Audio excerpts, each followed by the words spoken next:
Alrighty, welcome in, folks. We have got no more ads left. Welcome in. Let's see, let's get these names in order here. Welcome in Muesli, Jet Black Sheep, Hammer of Angband, and the L-Bell herself. It's Lavender. Hope you all are doing okay here. I won't eat the mailbox, don't worry. As I mentioned, today has been one hell of a day, let me tell you. It's just a series of decisions that I have personally made that have caused me so much more strain than I needed to have in my life. purely out of my own reckless impatience. But let's get into that bit by bit. Let's move over to the game first. Oh, how interesting. This time it keeps some of the chat. I don't know why that is. Anyway, so how's everyone else's day? How are you all doing? Snake cheeks, yes. We are back to Snake Cheek Man. Because I don't think there's going to be any more Night Rain streams. And honestly, I'm not even going to release the VODs for the Night Rain streams I did had. I did have. I'm sorry. Goodness gracious. Oh, you know what? I forgot to check if I have the correct... Oh, shit. Spacing technique right away. This is probably going to involve some very awkward relearning stuff that I learned about 3 weeks ago, the last time I was playing this fight. Golly, golly. Now, I'm going to point out that, Lavender, you yourself... Oh, shit. Invited the L-Bell nickname. Because you insisted in the Discord that you'd be called Lavender. I'm not sure I'm feeling streaming much Night Rain either. It's not my favorite to stream. Yeah, that's kind of my verdict as well. I mentioned this on the No Skin stream on Friday, but Night Rain to me is kind of settling into a game that is like a 7 out of 10 fun to play, but a 1 out of 10 fun to stream, because it just demands way too much of my attention. So I think it's gonna stay away. There are 2 collab streams that are sort of works in progress that are going to involve Night Rain, but that is going to be it for me for Night Rain for the foreseeable future, which has changed my opinions a little bit, because I did plan on spending all of this month on Night Rain. But you know what? It's just a pain in the ass multiplayer. So... Excuse me, I'm going to clear my throat. 1 sec.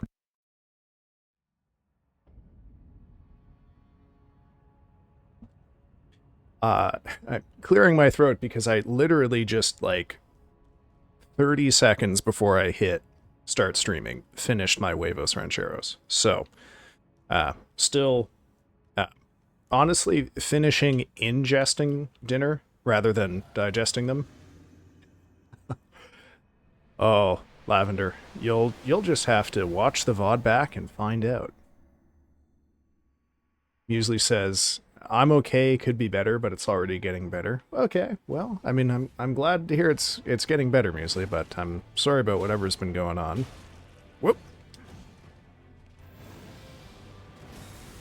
So yeah, there's 2 Night Rain collab streams in the pipeline, and after that, no more Night Rain until... Oh shit, I forgot I should jump that. Until I get around to doing solo runs. So, you know, I already beat the game on stream. We'll see how far we get with the collabs. And that's basically it for me. I feel no particular drive to 100% this game, so I don't really see a reason to continue playing it. Because you know, one of the things I decided when I started streaming was I did not want to play games that were not fun to stream just out of a sense of obligation. So, yeah, one of them potentially very soon could be as early as this Wednesday. Sorry, I know I just saw a big message in chat there. Oh no, I missed the fucking backstab. Oh. I'd initially planned on... Nope, that was wrong. Initially planned on streaming it quite a bit. It's just not very enjoyable to juggle focusing on the game and chat. Yes, precisely. And the rounds are so long. Yeah, with 40-minute rounds, like, it's just way too much to get locked into, I think. That's part of why I like this thing, because even if I get locked in, the longest that takes me away from chat is like 60 seconds, if it's a good pull. So, yeah, Night Rain is out. Well, I am curious to see how different it'll be to stream solo runs. But, that's probably not gonna come for a little while right now. What's special about this run, though? Well, Muesli, you should hit !RL1 in the chat, and the bot will tell you a little bit about it. But, essentially, it's a level 1 run. So instead of, you know, leveling... Oh, shit. Leveling up my character, like most people would do, I'm staying at level 1, and playing the game through at that pace.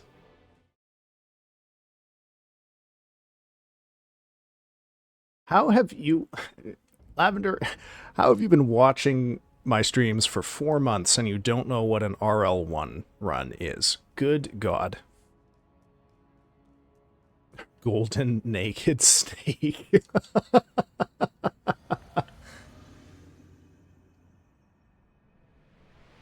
uh, that is a plan for the future. So in sheep. So in approximate order of things I want to do, I've got to finish base game, all remembrances, RL1, then Dark Souls 2, which I've never played, then Dark Souls 1, which I've not played pretty much since release, then maybe Night Rain Solo, and then maybe after that, Shadow of the Erdtree RL1, and then after that, at some point in the distant future, I will do the true Wretch run, which is never pick up anything, no flask, no physic, no pots, nothing. You just play through with your shitty club, and that's it.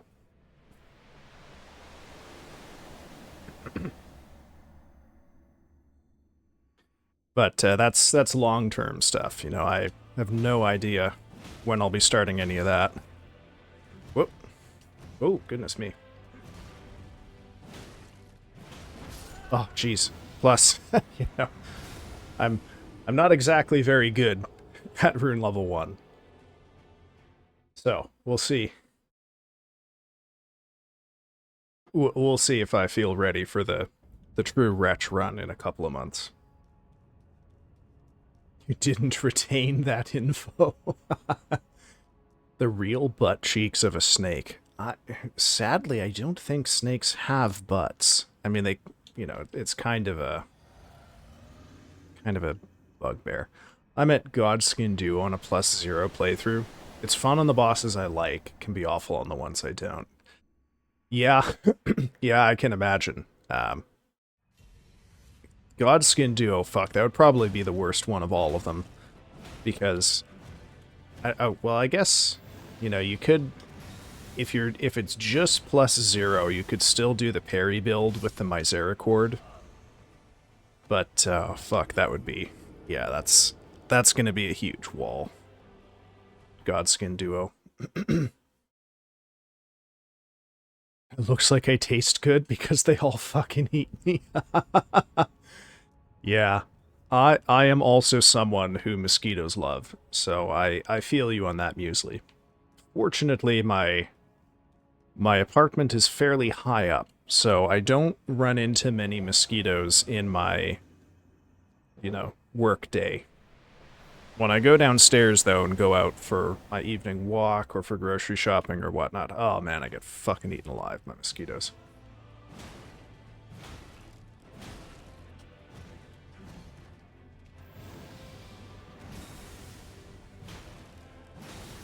Also, I am sorry for anyone who was here for the last time I did this fight. Oh fuck, I missed the goddamn...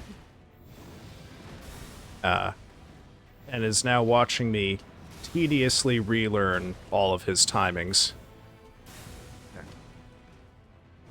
Shit. I haven't attempted them yet, dreading it. Probably use sleep to make it easier. Sleep would be the wise decision, right?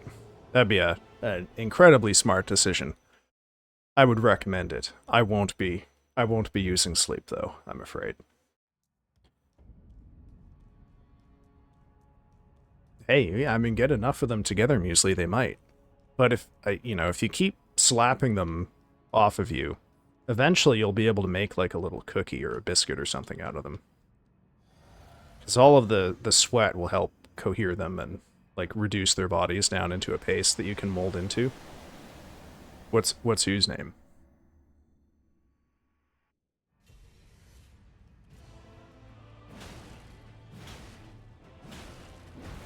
Yeah, it fucked Radagon. Ah. Oh, right. I forgot. Can you not backstab Radagon? Is he the weird one? Like that, I cannot... Oh, fuck. Bad timing.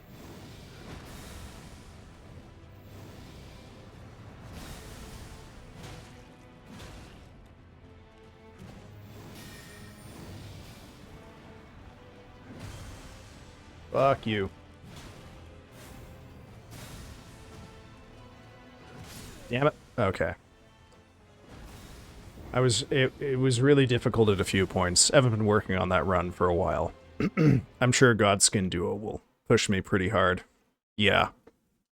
Godskin Duo was the same for me, and I did that with an upgraded, like, Frost Misericord on the parry build. I didn't use any sleep, but it was, yeah, that was the fight where I really felt like I had to up my game pretty significantly. As Lavender can tell, because she was there for me having to make that growth, I suppose. What would the paste even be for? Because you would take the paste of dead mosquitoes' blood and sweat, and you would form it into like a little biscuit, and then you would bake it into a cookie or something. I mean, I don't know what temperature you'd make it at. Oh, fuck. It's so backwards how much of a relief Millennia was for me on that run. I was so happy when I got to Millennia. Yeah, I also like Millennia. I was just, you know, I wasn't, that fight took a lot more out of me. No, this fight is nowhere near as difficult as Millennia. I just haven't really played base Elden Ring in like 3 weeks, so I'm a little rusty. And also, I am malaria. Oh god, yeah. Fucking water bug dance. I'm just weird and have a ton of practice on Millennia compared to the other boss. Well, yeah, didn't you do like... You did hitless Millennia with every weapon in the base game, which is, what, like 200 plus something hitless runs? That is a ton of practice, man. Rip. Mosquito cookie sounds like a good protein source. Whip. Come on, Radagon. Come on. Stop. Oh, shit. And also a great workout to catch the mosquitoes. Well, hey, that's like, you know, I'm glad to see you're seeing the wisdom in my method here, obviously. It might sound gross, but it'll make you a better person. I no-hit her with every weapon. 371 weapons. Well, I hope you found the great stars, like I used, to be a good call. But, can we do dumbbells while doing it? I mean, I guess you could, like, hook up a resistance band to the press that you use to mold the paste into a cookie. No. Killing Millennia 371 times is getting help. That is psychological growth right there.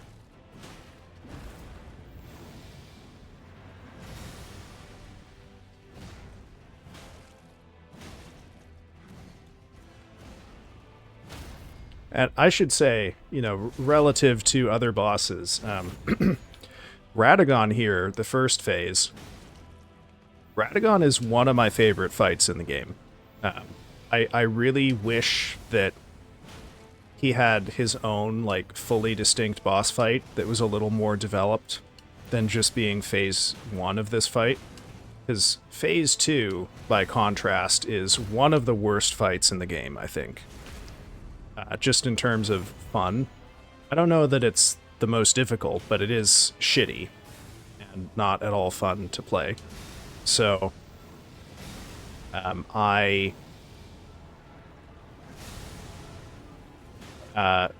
know, I weep for the Radagon that we could have had, you know, if he had had his own fight. Oh, not this. Fuck. Still haven't learned the timing on the spear.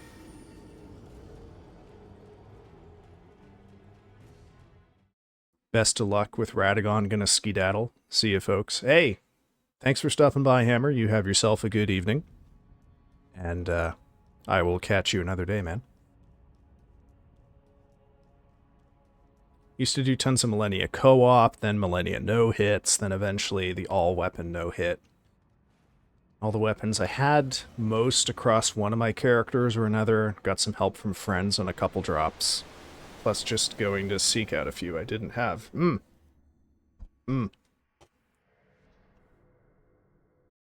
My first, like, I don't know, I think of it as like a shitty challenge run, but my first Elden Ring run that I did with a purpose was to collect everything.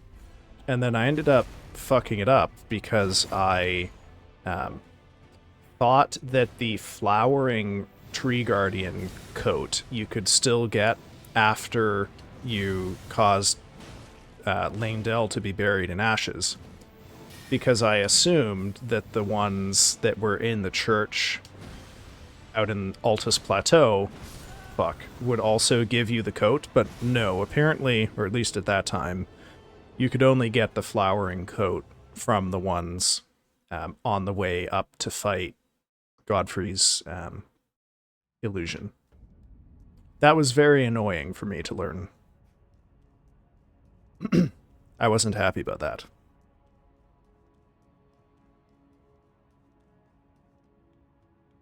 But yeah, it all right, so how did my day go? So I had, oh hey, welcome in, Blue. You doing all right, man? I forgot to use my flask of wondrous physic. Whoops. Guess we're doing this fight crazy style. Shit. Guess we're not doing this fight. How are you doing, Blue? So I had a whole bunch of chores and running around and whatnot to do today. And I will say that part of the thing that is affecting my schedule right now is that, and you know, cover your ears if bad things happening to pets is going to bother you a lot. But a good friend of mine's cat is nearing the end, and it could come any day now, and I need to be there for this person when it happens. And also, I love that cat a whole lot too, and it's going to be painful for both of us. So today was a visit with the surgeon about options for this cat, and anyway. So I need to, like, be kind of liquid with my schedule, so for today, I just sort of pushed a whole bunch of small stuff to today that I haven't been dealing with otherwise. Bunch of chores, but one of the things that I left for today was repotting one of my plants. I have like, I don't know, 10-ish plants in my apartment, occupying pretty much all of the space you can put a plant in an apartment that is shaped like mine, where most of it never gets any direct sunlight. Anyway, it's this really long plant called a baby bunny belly. No, I take extremely good care of my plants, Lavender. I'm a good plant dad. But I've had to repot the baby bunny belly for a really long time, because it is now entirely root bound. And so I went out and I bought a new pot, like a new ceramic pot for it, and a new, like, planter's pot that could fit into it so that it's easy for me to withdraw it, because the ceramic pot that I found for it didn't have a drainage hole. Okay, so I went out, got the new pot, got the baby bunny belly, and then I realized my bag of dirt didn't have enough dirt in it to repot this, so I went back out again to go to the garden store and get a new bag of potting soil for the baby bunny belly. And then I bring it back to the apartment and I get everything set up in my, sorry, Muse, I did see your longer thing there. I will get to that momentarily. So, what I didn't realize at the store is that I guess at some point after I picked up the bag of dirt from the shelf, and before I left the store, like a tiny corner of it ripped or got caught on something, maybe at the cash register. So I did not realize that there was a huge, or well, I shouldn't say, a rip that was growing in the bottom of the bag of dirt. However, I was okay initially, but when I went to move the bag of dirt out of like the fabric bag that I had brought it in, I set the fabric bag on the countertop and went to lift the bag of dirt out of it, and it basically just like split open in the middle 1 second after I lifted it up, and created a massive pile of potting soil all over my countertop, in my sink, and on the floor of my kitchen. So, first, I repotted the baby bunny belly, got it a new pot, got it nice and watered, got it fertilized so that it can get a good life. And then I had to spend, like, fucking ages cleaning my kitchen, getting the dirt out of everything, because, man, that shit went everywhere. I feel like I had to vacuum 5,000 times just to get it all. Ah. Tricky fucker. And then it was around time for dinner, and I had, like, I don't normally cook with eggs, I'm a vegetarian, but I had eggs in the fridge because I had bought them to, fuck, that one, oh fuck, that always gets me. The spears and the little shards of gold. So I had these eggs because I thought, yeah, no, this makes sense. Because I'll bake a bunch of stuff for a going away thing that was held recently for someone I know.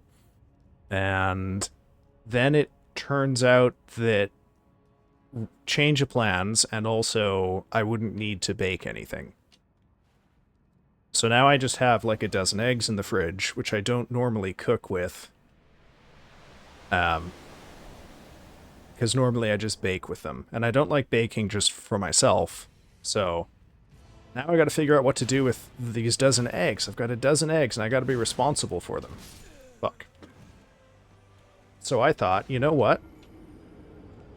I will leave my apartment again. I will walk down to the Mexican grocery store that is a couple blocks away. I will get proper, like, toasted corn tortillas. And then I will make huevos rancheros. So I go there, I get the toasted corn tortillas, I come back, I start frying up some eggs, and then I realize, oh fuck, all my bowls are dirty.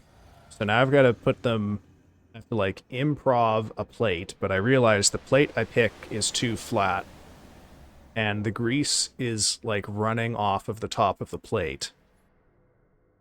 And so I'm making a huge mess.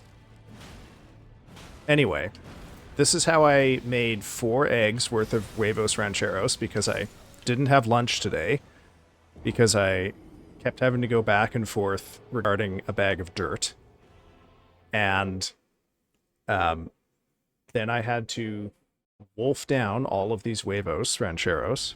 They were very good, I will say. I mean, for my standards, since I can't really taste the eggs, but I could kind of taste the salsa that I used, which was a hot peach salsa, no, mango salsa. And there was some sort of something or other that had been applied to the tortillas that I could taste as well. And yeah, then as I was frantically trying to eat all of that, I started stream. So that's where we're at today. The kitchen is clean, despite my best efforts to destroy it several different ways today. I have fed myself, despite my best efforts to not do that either. And I have managed to repot one of my plants, despite my best efforts to not get that done either. And in the meantime, I've had like Hassan's stream open most of the day, trying to keep track of what's going on in LA, which is some fucked shit, let me tell you. Oh my god. Okay. Fuck.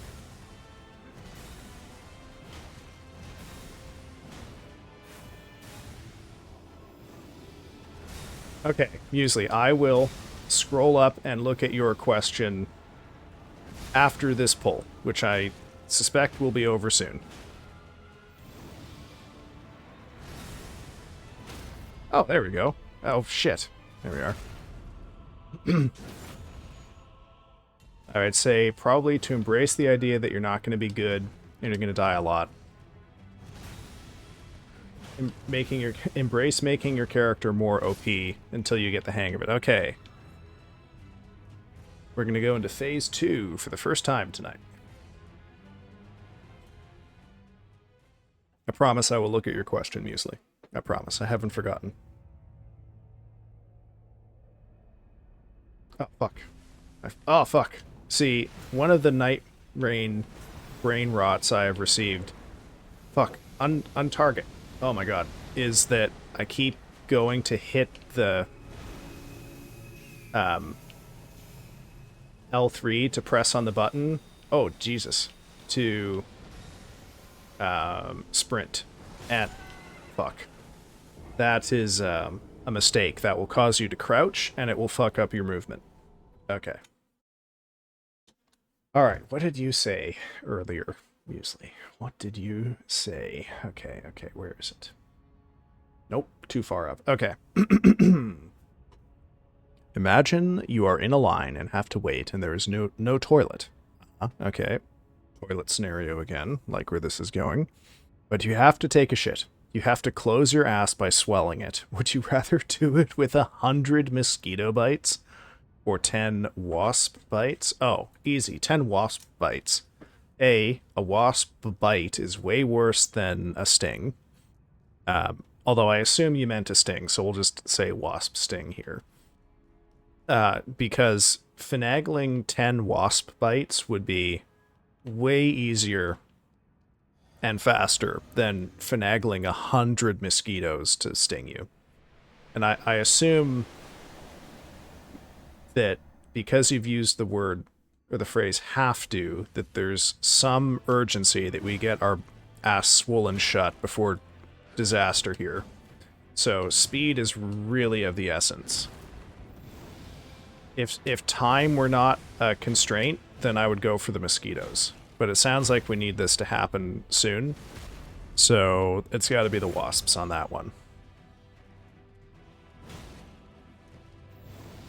I mean, at this point, the question is really, would you like to get stung by wasps 10 times or shit your pants in public? And fuck, I think that is not a difficult question. Not for me, anyway. Damn it. Probably really painful. I've been stung by a wasp. Let me put it this way, it's not painful enough that I would rather shit my pants in public. 10 wasp stings versus public diarrhea. Yeah, I'll take the wasps every time.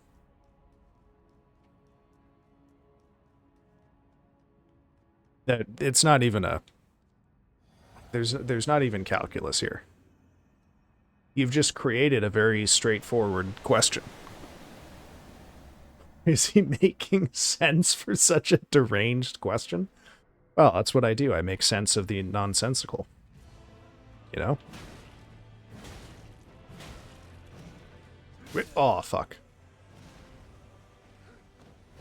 Yeah, you have to want to spend the time learning bosses and struggling through. It's not for everyone, but it can hook you eventually. Yeah, that's exactly it. Like, my experience of playing, like, all all Soulsborne games seems to be like quite different from how the popular imagination tends to think about them, because for reasons that are just totally beyond me, it seems like a lot of people experience deep and profound rage when they're playing these games because they go in expecting to like win or two-shot the boss or whatever.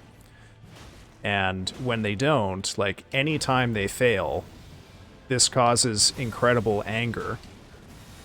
Whereas for me, I look at it as like, you know, the boss is not a human being, right? On the other side of things here. The boss is controlled by an algorithm. Its behavior, by and large, is the same every time. So if I get killed by the boss, that is strictly because my own gameplay is not up to snuff. So there's no reason to get mad. The only person I'm getting mad at is myself in this scenario. So instead of getting mad, I'll just, you know, become better at the game, right? So for me, like, I find working through even very difficult bosses very meditative and relaxing. But a lot of people find it incredibly frustrating and anxiety producing to fight bosses in this game. So for me, this is fun. This is the bit that I like. The journey is what matters to me. Like, if I would be furious if some glitch just caused him to die without me having to do anything. It would not be fun for me to find some, like, cockamamie combination of Ashes of War and consumables that lets me walk up to Radagon and two-shot him without having to dodge any of his attacks. That's just not a fun way for me to play this game. I mean, it does work for some people, but for me, no. The journey is what matters. The victory happens eventually, but getting there in a way that I can be happy with is more important than just winning. Gotcha, you fucker. Also helps that I can trust the process at this point. I know that even if I'm awful at first and the boss wipes the floor with me, I'll get better after more and more attempts. So it's not futile, it just takes time. Yes, that's exactly it, you know. Even these pulls where I'm dying stupidly, I'm slowly internalizing the muscle memory of dodging these attacks. Yeah, as long as you don't start destroying things, getting mad as part of the journey until all of a sudden, aha, I beat it. I mean, it can be. I would say it's just that my journey doesn't involve getting mad. You know, the fights in this game that make me mad are the fights that are flawed in their design in such a way that makes it impossible for them to be fun for me. So there's really only, like, the only boss I can think of that genuinely makes me mad is Rykard. A fight that pretty much has everything in it that I hate.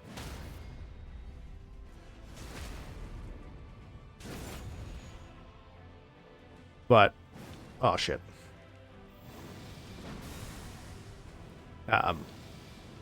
What?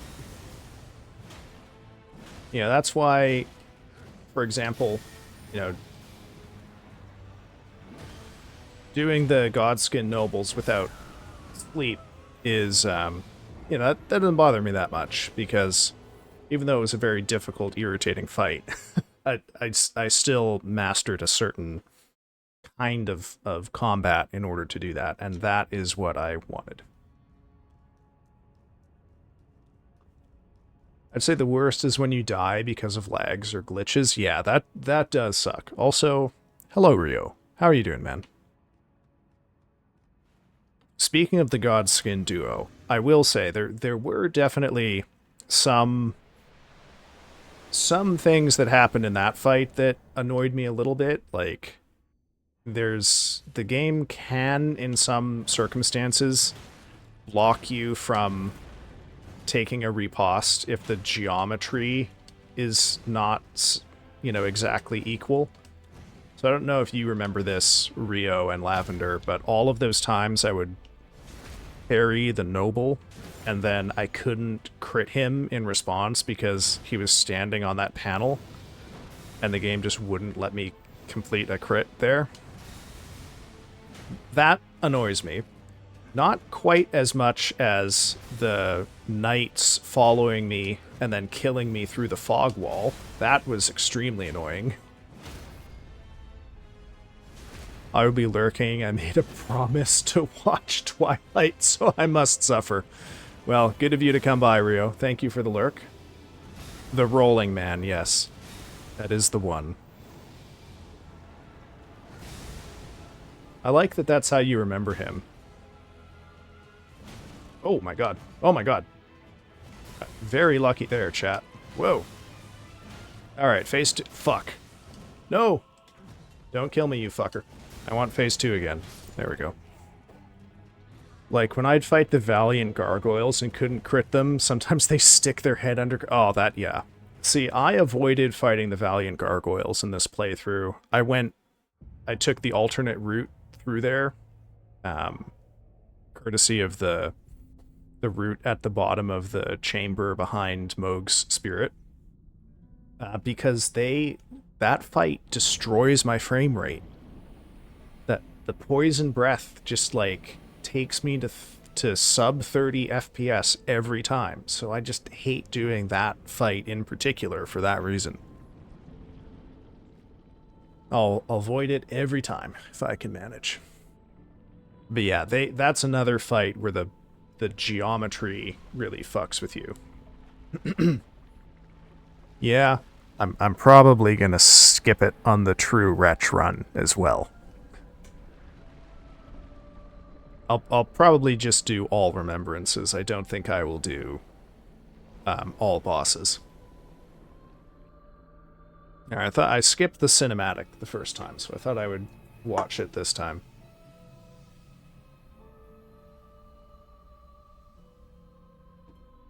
Yeah, there's a boss in the DLC that cratered my frame rate too. It's one of the dragons that you fight out in the overworld. And I don't like dealing with frame rate bosses. And thus I am not going to do that. Is it that shocking that I might beat the game, Rio? Is it that shocking that I might eventually win? Oh fuck, not this attack. See, they made this boss specifically a lot easier last year by letting you use the horse. Oh, there we go.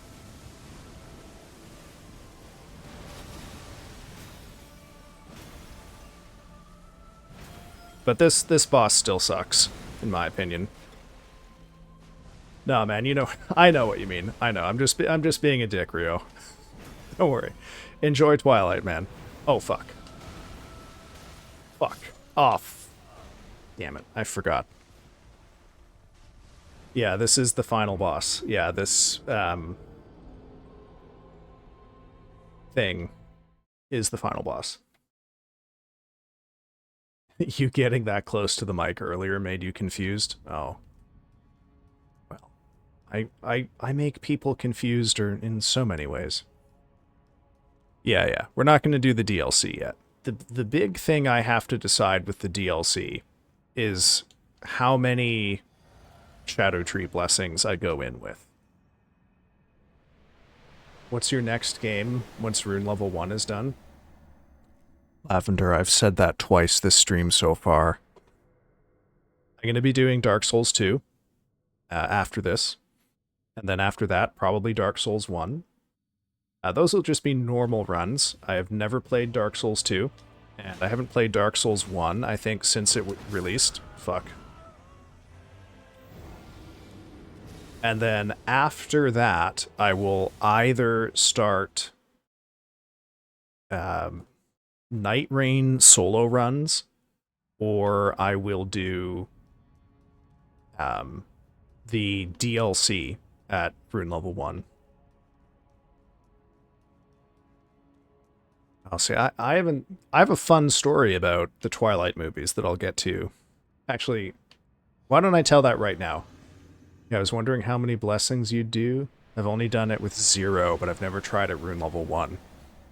Yeah, I mean, the thing about the DLC is the bosses all do so much fucking damage that I think even with, like, whatever the maximum number of blessings is, they'd all still probably kill me in one hit with whatever they do anyway.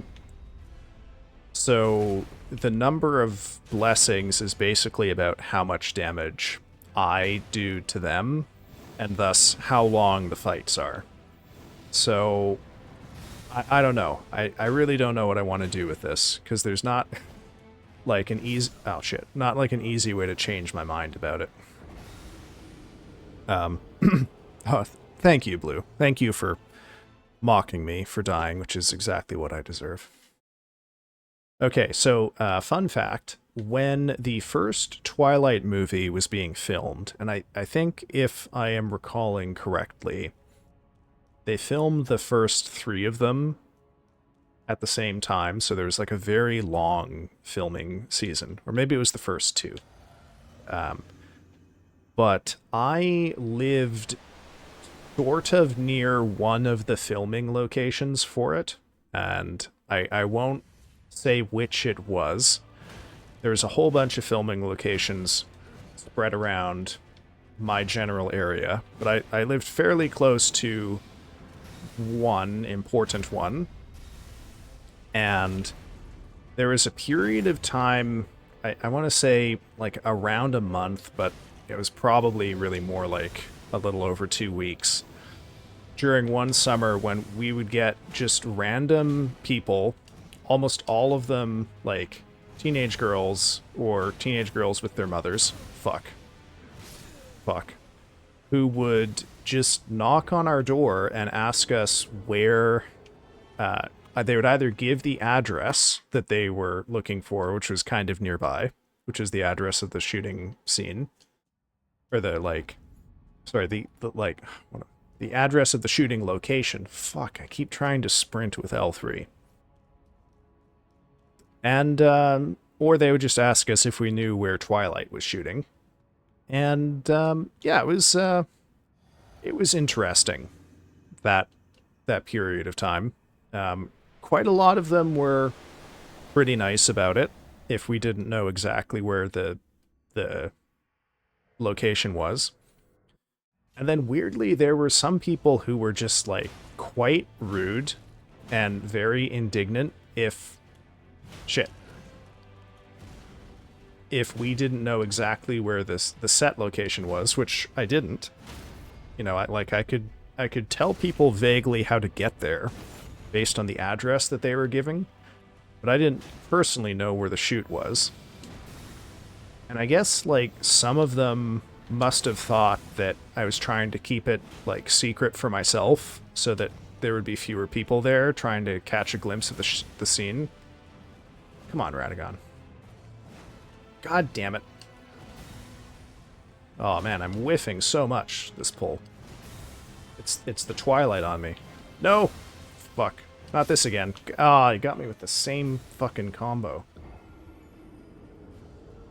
That is the only thing I can think of to explain why strangers would knock on my door, ask me where something was, I would give them a general sense but not precise, and then they would get mad at me for not giving them enough information.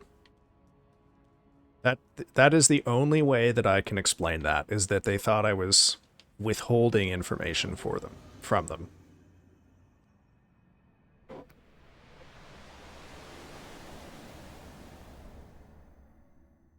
Like I remember distinctly there was this one time very near to the start of when all of this kicked off, which was, I guess, when shooting locations leaked online. There is this group that I can only assume was like a mom and her 2 daughters and one of their friends came up, and they asked me how to get to the address that I had heard a couple of times by then, and I had Googled, and this told me this was allegedly where a Twilight like set location was. And I told them essentially how to get to more or less where that is from where they were. And the mom, like, straight up asked me why I was giving them bad directions. Like, these are the directions I would use myself to get there if I wanted to get there. One of the 3 girls she was with looked absolutely mortified. Oh no, not this again.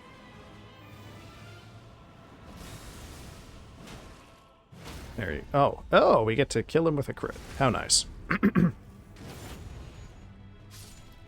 I was not an old man for this. I was a young man.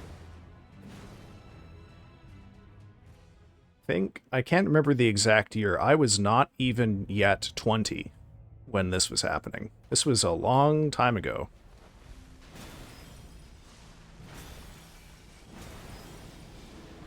Uh-oh, the fire. Oh, I probably left that too close. Oh no, I lived.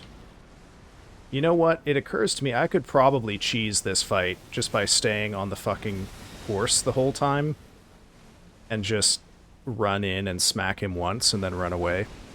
But I don't want to do that. Oh, fuck. Okay, so it turns out you can't...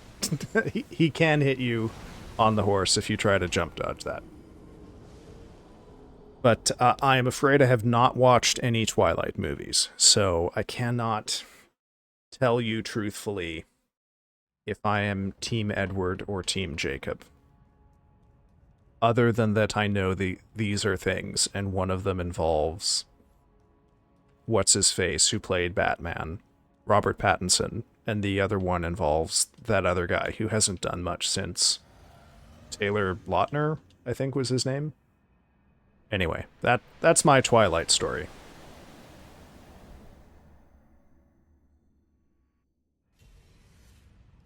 I hope it was entertaining for all of you to hear that. Boink. Boink. Oh, come on now.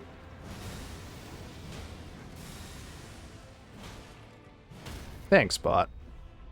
I'm pretty sure every single person in chat right now is currently in the Discord, but I'm glad the bot is being diligent, at least. We all have to watch it sometime. It's become a parody now because it's so insane and bad that it's funny. Is it? I mean, I recall some people do earnestly like it. And I haven't read the books either, so I can't comment on any of this. Some guy had 4 cards decline on him today. Oh, well, I mean, that guy's probably got a problem with... Like, someone has flagged him in a major transaction, like, service system. If 4 cards decline, that's a systemic issue. Fuck. A little too greedy there. The acting is horrible. Is it? Okay. I mean, Robert Pattinson is a good actor, and so is like Kristen Stewart, also legitimately talented actress. I've seen her in other stuff, and she is great. So did they just do a shit job? Actually, you know what? You know what I could not tell you, even a little bit about Twilight, is I couldn't tell you who directed the movies. So maybe they just hired, you know, nobodies who were cheap and would follow studio direction. Oh hey, welcome in, Noir. How are things going? Oh, you missed my you missed my Twilight story, man.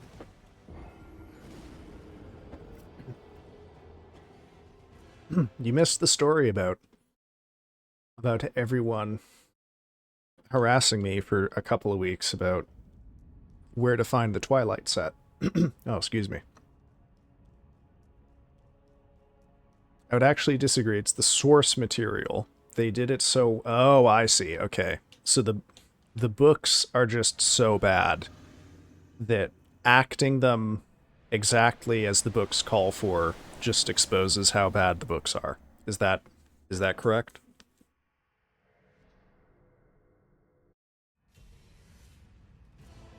Oh, why did I do that? That's gonna fuck me up.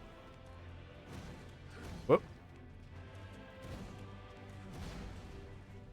Why? Why? Okay, no. No more jumping. What the fuck? Yeah, the person who convinced me to watch it sold it to me by saying watch it as a comedy. Oh, okay. Sorry, I gotta stretch my neck here. One sec, folks.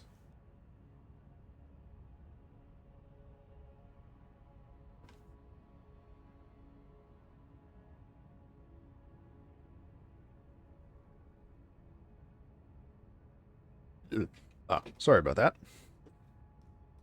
I have also heard about that, sort of, but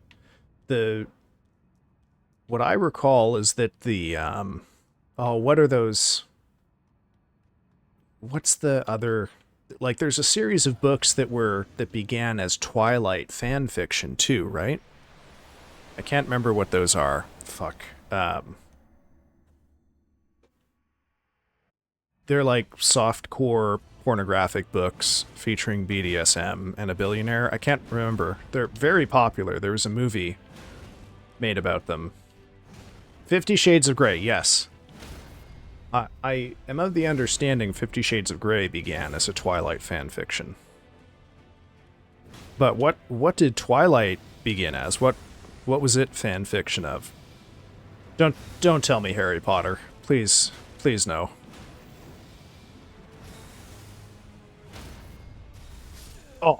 Oh no.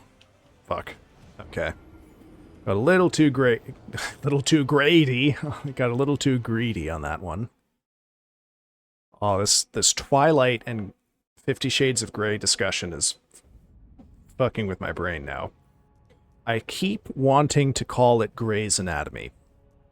I like, my brain is just not accepting 50 Shades of Grey here. It wants it to be Grey's Anatomy started as Twilight fan fiction. But I know that's not true, because I remember when Grey's Anatomy was a brand new show. Because I watched it on TV. Like, in high school, my two favorite TV shows were Desperate Housewives and Grey's Anatomy. Oh, shit. And also Pushing Daisies. I quite liked Pushing Daisies. Real shame what happened to that show. In retrospect, not nearly as good as I remember it being, but, you know, we all make mistakes of taste when we're young. However, what you've got to remember is that, we're talking like 2004 to 2006 here, and, there was no good TV then. It was the fucking wasteland of television.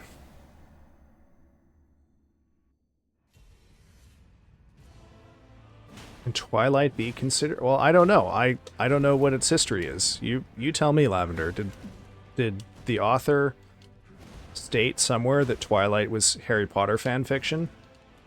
I'm just, like, I'm trying to remember what else it, you know, like, what was popular right before Twilight? I do not know.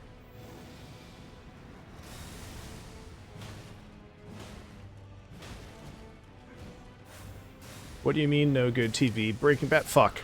Breaking Bad started in was it 2007? Fuck. I thought it was 2009 for Breaking Bad. But, you know. I also, full disclosure, didn't have access to a TV from June of 2007 until the fall of 2009. So I disconnected fully from TV during that time.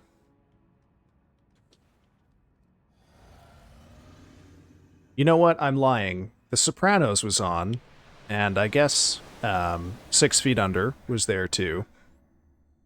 But I guess when I say there was no good TV, I'm thinking of, like, you know, your major network television. A lot of that shit was very, very bad in that period of time. It's not for nothing that, like, 2000 to 2008 for a lot of people, is considered one of the worst periods of time for culture generally. And, you know, it's probably not the case for some media, like video games, but, oh damn, I fucked that pull up. I am of the understanding it is generally not looked on well if you're a music person. Oh, we're gonna come to blows about whether Lost was good TV or not. Lost is not good TV. Sorry. I disagree. And on that note, actually, we got ads coming up here. So I'm going to pop us over to the pause screen here. And we're going to have a 3-minute break while we let John Twitch try to sell us some stuff. You got 3 minutes to go grab some food, go grab some water, go take your medicine if you've got medicine to take, or you can do what I'm going to do, which is get up, walk around, and stretch. And if you do none of that, if you sit here and watch the ads, let me know what John Twitch wanted you to buy. Alright folks, I will see you in 3 minutes. Bye-bye.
Alrighty, folks, it looks like we should be back, at least according to OBS. The ads are done, but then Jet Black Sheep says he's getting a pretty ridiculous ad. Yes, I would love to know. I know during millennia, a lot of people were getting ads for pills that will help you with male sexual dysfunction, which is an interesting read on my audience. And, you know, now I'm just curious. By the way, I think it's a rumor because it's not confirmed that Twilight is a fan fiction. Oh, you got the fucking neck workout thing. I have heard about that, but I have not seen it myself. Okay, well, do you have a weak neck? Oh, maybe, you know what? Maybe everyone's getting that ad because I mentioned having to stretch my neck earlier. The author was inspired by My Chemical Romance. Okay. Damn. Gerard Way blown the fuck out. Oh, fuck. Damn, that sucks. Sorry for both of them. If I were a musician and I found out that something universally reviled, like Twilight, were inspired by my work, I don't know if I could continue to produce things in that medium. Like, if I wrote a book and then some horrific right-wing chud, like, listed my book as an inspiration for something they did, we're gonna have to agree to disagree on Always Sunny on that one too. Dexter, I can sort of accept. Always Sunny, I can't, I'm sorry. Always, when I say that there's a lot of American comedy that I straight up do not understand because I cannot laugh at it, I am thinking of Always Sunny.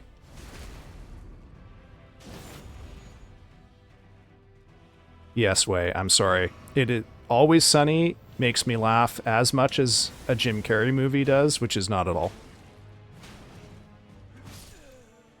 Does not land for me in the slightest. I lift weights fairly regularly, but I have to say I don't have a neck harness. Well, yeah, I think probably most people who do any sort of serious weightlifting probably don't have a neck harness because it's absurd.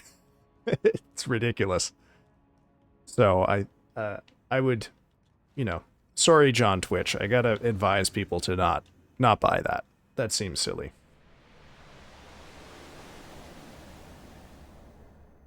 Yeah, I'm a J.J. Abrams hater. I don't think that man has ever made anything good in his career. Shit. But he is exactly the, you know, he's exactly the kind of, like, uncontroversial, very middle of the road filmmaker who got a fucking lot of work from, like, 2005 up to, I guess, like 2020, because he's perceived as a safe bet, and he's safe because he takes no risks, and he takes no risks because he's a hack and doesn't know how to, you know, take a serious artistic challenge head on. Like that movie he made called, like, Super 8 or whatever it is, that's supposed to be like his take on an 80s, like, kids movie. Genuinely one of the worst films I've ever seen in my life that wasn't a student film. Like, I rank it up there in terms of, like, movies that are so bad it made me laugh because of how bad they are. That's putting it in company with the Slender Man movie from 2018. I've seen the entire first 3 seasons of Always Sunny. Because my roommate a long time ago was a huge Always Sunny fan. We've had this exact discussion where he was baffled that I did not find this show funny at all.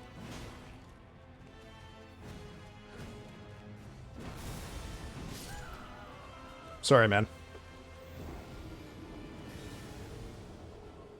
But I think I've explained in the past that there is something broken with my sense of humor that I just don't find a lot of things funny that a lot of people find funny, and I don't know why that is. Like, you know, when like, clearly lots of people find Jim Carrey hilarious, but I don't think I've ever laughed at a single thing I've ever seen Jim Carrey do in any movie.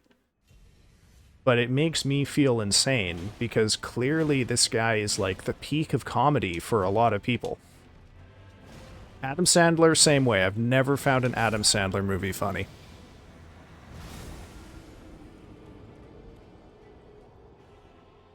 But, I don't know what it is. Like, I don't know what is broken in my brain that causes comedy to just not work for me. At some level. Adam is a good he's a better dramatic actor than a comedian. I'll give him that. He did, you know what? I will say he actually did a not bad performance in Uncut Gems. And that is as much as I will say about it. It was not bad.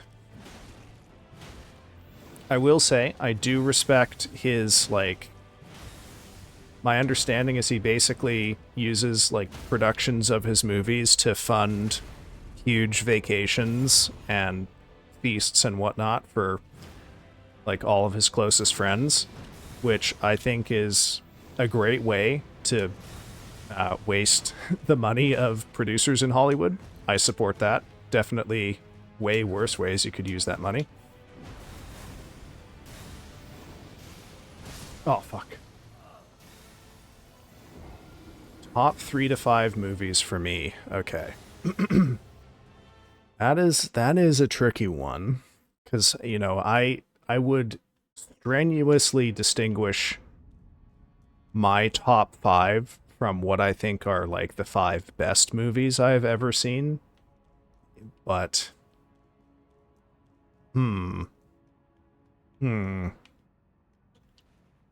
So I'll give you my top 5. These are probably not... I definitely wouldn't say these are also the top 5 best, because there's some stinkers on here. But, let me think. Yeah, that's why, even though I don't like his movies, I still kind of respect Adam Sandler for the way he navigates the industry. That's... I can give him a big up on that one. Even though I can't give him a big up on his movies. And I say this as maybe like the one person in the world who didn't think Uncut Gems was an incredible work of art. It was fine. I think it just came out at a time when we were so used to just horrific shit that it seemed like the best thing we'd ever seen. Because everything else that we had was the worst crap. Okay. John Carpenter's The Thing is on there.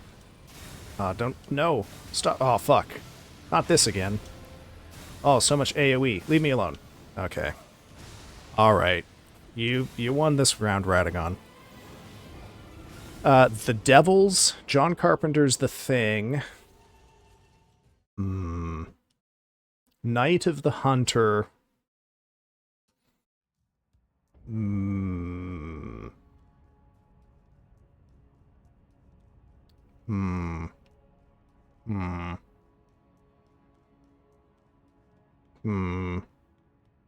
Sorry, I'm trying to flip through my Rolodex of movies that I think are great, and then sort them into top 5 here.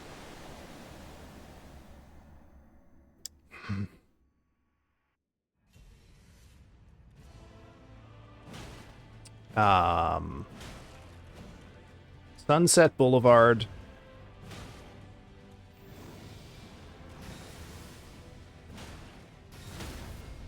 And... God. Let me think.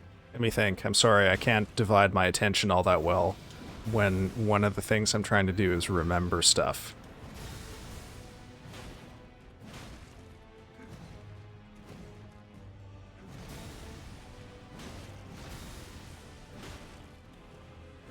Fuck. Um, oh, that was very close. Ah.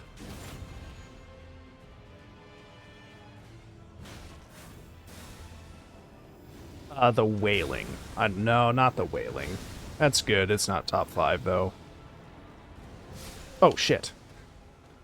Yeah, no. It's just, I don't have an internal ranking like this, so I don't have, like, a memory of a list to call upon.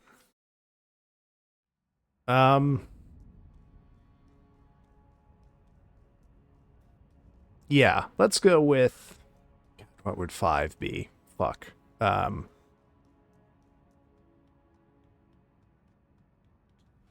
Mm,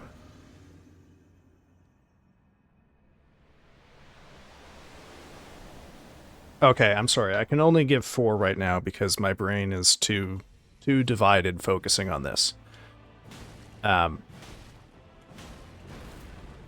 But you will note, I genuinely think if you asked me to name my top 25 movies, there wouldn't be a comedy on there. Because comedy, just as a genre, doesn't work for me.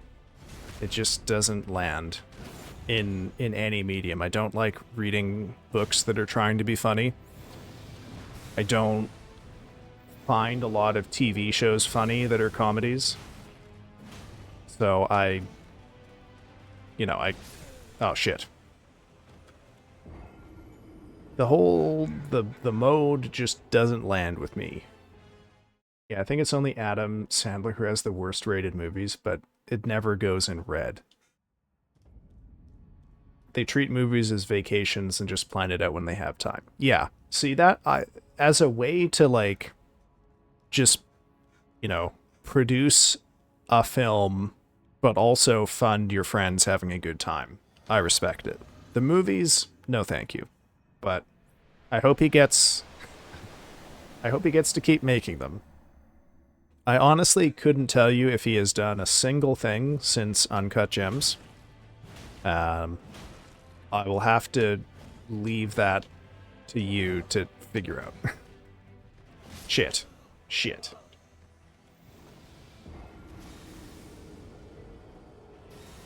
But this is why I wouldn't speak on comedies as a rule. Like I couldn't tell you is Friends better than Seinfeld because I don't find either of them funny. And clearly finding them funny is incredibly important to like understanding how they work as artistic objects. So if you don't find them funny, how can you have a meaningful opinion on them as art objects, right? So the most I can say is just that I don't find them funny. And beyond that, I have to leave it up to the people who do to tell me which is good. Like, I could not for the life of anybody tell you whether, pick a random Jim Carrey movie and a random Adam Sandler movie. I could tell you I didn't find either of them funny. I couldn't tell you which one is good or bad, or whether one is worse or better than the other. I get that. I have specific actors and types of comedy where it doesn't land for me whatsoever. Yeah, I mean, I've tried to watch Curb Your Enthusiasm too, man. It didn't, like... I can tell you what I do find funny. Okay, because it almost completely perfectly, I do not find American comedy of any kind funny at all. I occasionally find improv comedy funny, and I like some British comedy panel shows. I don't really like British scripted comedy, and that is it. Like, comedy is just a weak genre for me. Most of it doesn't work, and I can't hold that against any of them. It's... I think of it sort of like how some people are just, like... Their sensitivity to certain things is so high that they can't watch horror movies. And, like... That is not a commentary on them or the movies. But they could not you know, I wouldn't ask for that person's opinion on, like, Ari Aster versus Robert Eggers, for example, because if you can't watch a horror movie, would you be able to give an informed opinion on these works? Probably not. I can't give an informed opinion on comedy of any kind. But, like, clearly it drives people insane that, for me, there's no difference between Adam Sandler, Larry David, and Jim Carrey. They're all equally not funny to me.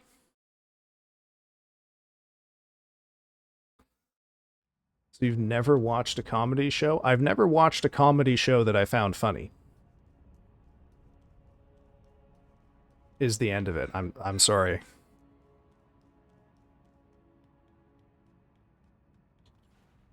Hot opinion, Northman was better than Nosferatu. Um, Meh. Okay. See, I mentioned Robert Eggers, but I'm actually kind of meh on him overall. Uh, his movies are also fine, but I do not share the enthusiasm for his movies or Ari Aster's movies generally. They're good. I don't know if I would call any of either of their films great. The Lighthouse is probably the strongest, and that's about it. I don't actually like any of Ari Aster's movies.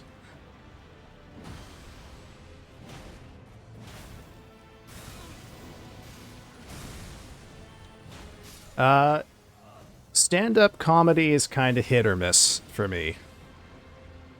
I guess I don't think of stand-up comedy as being comedy in the same way of, like, scripted movies or TV shows. Some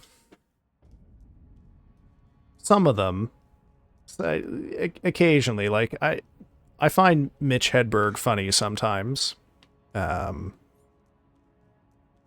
I find Stavy funny sometimes. But I don't seek comedy out, because I've learned over my life that my brain is broken when it comes to comedy. Oh shit. So there's, it is entirely possible that there are stand-up comics out there who I might find funny, who I'll just probably never know about. And I'm fine with that, because,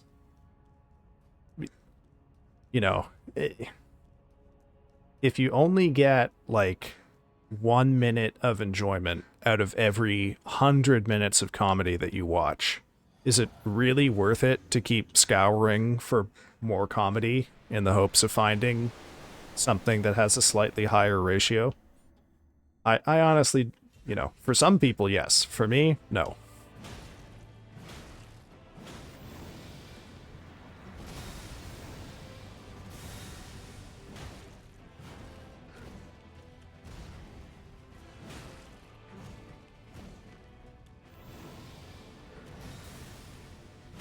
I want to sponsor you to go and sit in the front row for all stand-up comics and give them the dead-eye stare while they're doing their bit.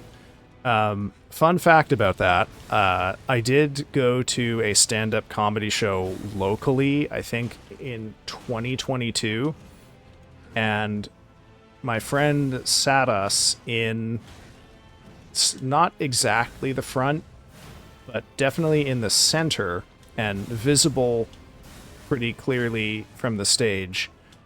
And apparently, well, one of my friends went to talk to one of the stand-ups later, and the comic asked if he had, like, said something that offended me, because I apparently didn't do a good job disguising my lack of laughter. I was trying to pretend to react to the jokes, so that it didn't look like I was just, like, stone-faced dead the whole time.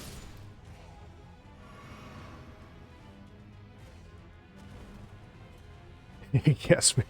I mean, I have laughed. I do laugh. You know what consistently makes me laugh? I love just the cheapest, shitty fucking wordplay you've ever seen. And I laugh at, um, some kinds of like funny video type format stuff on the internet does make me laugh, right? This is not a case of me having a palate that's so refined that I can't I can't be made to laugh. It's the case that there is a mismatch between comedy that is produced by Hollywood and things I find funny.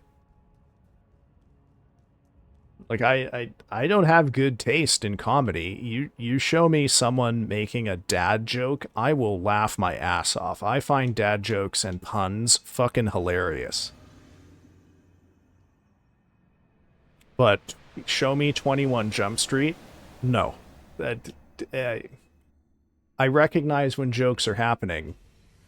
I cannot, there's no reaction of laughter for me.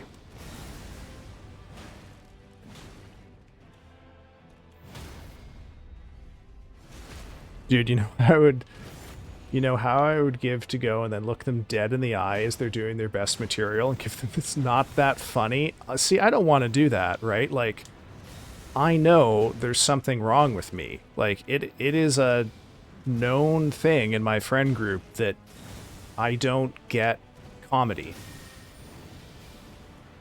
Like, I would not want to go to a stand-up show and like cause the comic to have a crisis because I didn't laugh. That's not in me. That's why I tried to pretend to laugh. But clearly I didn't do a good enough job because he picked up on the fakeness of it.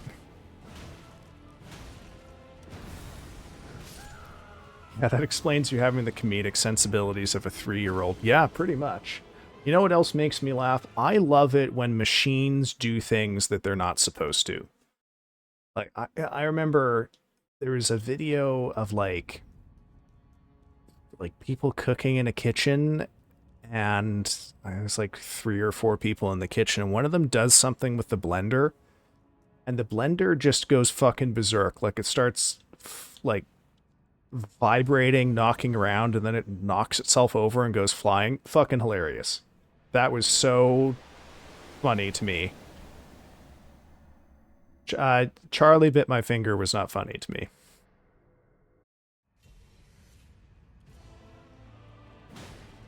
Yeah, this is what I mean when I say it's not that my palate is too refined for humor, it's that I've never developed the muscles to find funny things funny. Like, I can tell when a joke is happening. It's just the relationship between joke and laughter doesn't happen. In the same way that, like, I've spent so much of my life watching horror movies that they don't gross me out anymore. I'm like pretty much immune to jump scares by this point. It's very, very difficult for me to find horror movies actually horrifying these days. But I can still recognize like the ways that they're trying to be scary, and because I like that relationship between thing on the screen and the reaction it's trying to provoke is intuitive and makes sense to me, I feel like I can still appreciate them as artistic objects. But with comedy, that intuition isn't there. Like, I can see the joke happening, but because I've never really found American humor funny, I can't force myself to laugh in the absence of whatever secret formula I need. But I do find, for example, no, I don't find fart jokes funny. Farting is things that, like, humor based on loud noises or shouting. Like, yeah, I think of these as like nervous laughter type jokes where you try to make the audience uncomfortable enough that they laugh nervously. That I don't find that funny.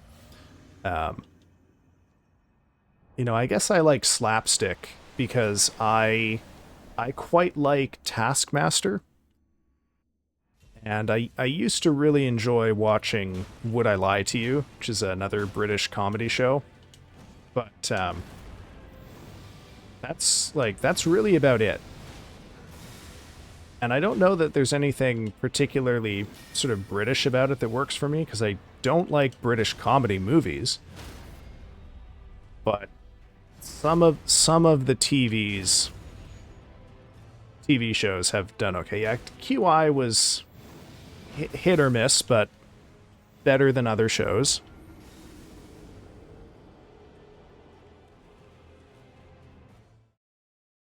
But then again, like 8 out of 10 Cats was hit or miss for me. 8 out of 10 Cats Does Countdown was hit or miss. But any of these things is, any one of these is going to make me laugh way more than, like, anything from Saturday Night Live. Or, I don't know, like, I don't know, what are other comedy things I've seen? I can't honestly recall.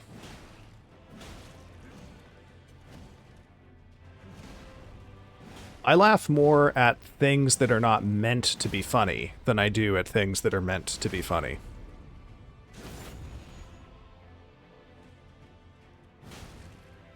The hardest I have ever laughed at a movie in a theater that I can recall was laughing at how bad the cinematography was in Bones and All when I went to see that in theaters. Because by chance, I went to a completely empty showing, because I think I went on, I want to say Christmas Eve, and I was the only one there. So I got to, react as I would. I know Cyanide and Happiness. I don't think it will surprise you to know I don't find them funny.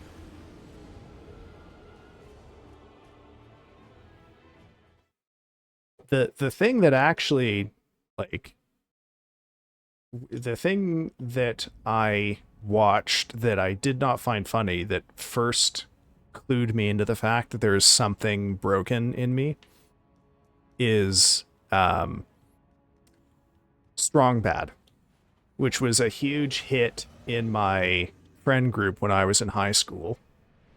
And they would always show me the videos, and I would always not laugh. And they would look at me like I was a freak, which, like, in retrospect, yeah, I am. But it was that experience that caused me to realize, oh, it's weird that I find so few things actually funny.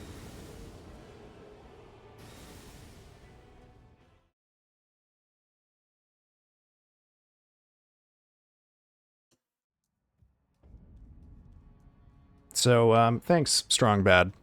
Uh, I, I, I will never forget the look on the faces of two of my friends the first time they showed me the, like, Trogdor the Burninator video, and I was just like, flat affect.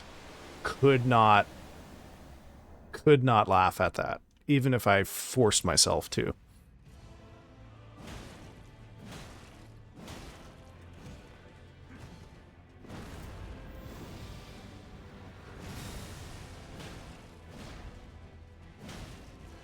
I remember another person I met in university tried to introduce me to Smosh one time, and that was another exercise in not laughing at stuff and realizing that I'm the freak. Actually, after the Smosh one, I legitimately thought that I should try to learn how to convincingly fake laugh just to avoid this experience, because it was causing me so much social awkwardness. Because comedy was such like a, it's like it's an interpersonally important genre to be able to navigate, because it's easy to show strangers a comedy and laugh with them. It's really hard to, like, show a stranger a horror movie and expect that to be a normal form of social bonding. But I discovered that No, if you try to fake laugh, that makes it worse. So I abandoned that. Oh, hey, Axe of Fury, thank you for the donation to Trans Lifeline. How you doing, man? Hope you're having a good day, Axe. We were talking about how fucked my head is because comedy doesn't work for me. But thank you again for donating to the Trans Lifeline. Incredibly important charity, especially these days as we see, political reaction targeting the liberties of trans people in the West generally. The US in particular, but Trans Lifeline operates in the US and in Canada, so I thought it would be relevant to both, myself and many of my viewers who are Americans. Fuck.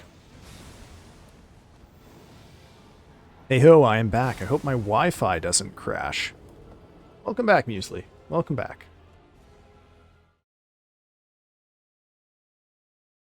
Red versus blue? That's the... Red versus blue is the Halo thing, right?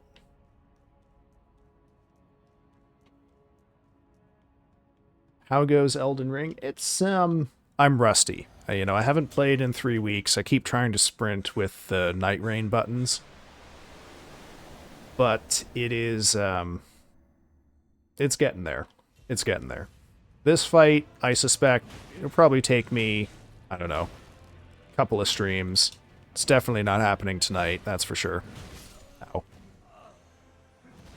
Welcome back, Muesli. We talked about comedy in movies. Arguable. I think what is actually happening is that I'm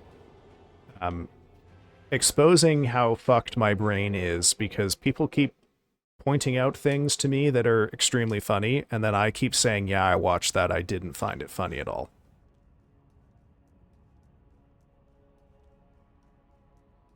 So what I think is happening is kind of like a sort of iterative self-bullying in that I keep saying stuff and it keeps disappointing chat, but then chat keeps provoking me to say stuff that will disappoint them.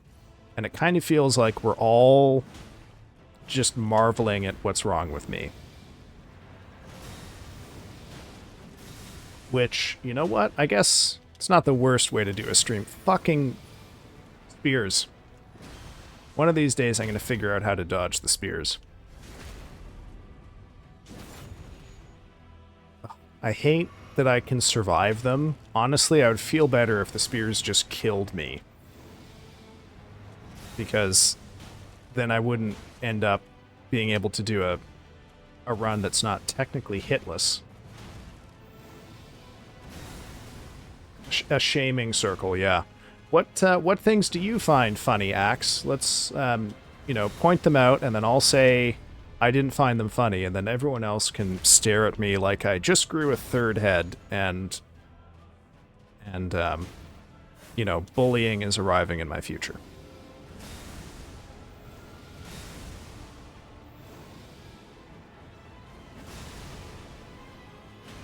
I'm gonna let you, guys, I don't usually even watch streamers for comedy. Like, if you think of a streamer that you watch primarily for being funny, I probably don't watch them.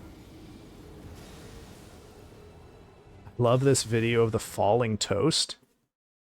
What video is that, Muesli? Post it in the Discord, man.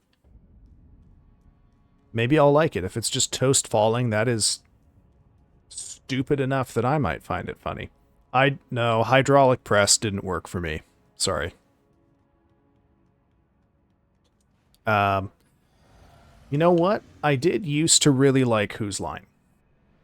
Like, improv comedy kind of works for me. Whoever threw that, your mom's a hoe. Alright.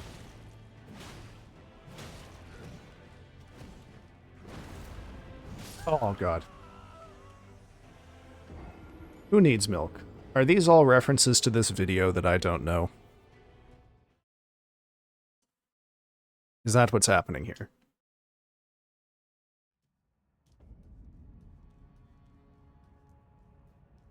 I do have to lurk because I'm gay. Hey, well, thank you for coming by, Axe, and thank you for the dono to Trans Lifeline. Hope you have a good time in your games. I will catch you around another day, man. I am awesome. I think, Axe, the synthesis of tonight's chat is that I am not awesome, and that, in fact, something is deeply wrong with me. But I appreciate your confidence. Oh, for the fucking spears. I feel like he was not doing that attack for the first hour of stream, and now he does it every third pull, and it just makes me sad.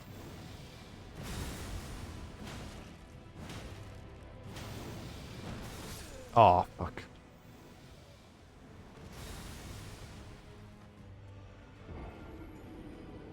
Like, I'm legitimately trying to think right now of streamers who I watch because they're funny. And it's kind of like, I don't know.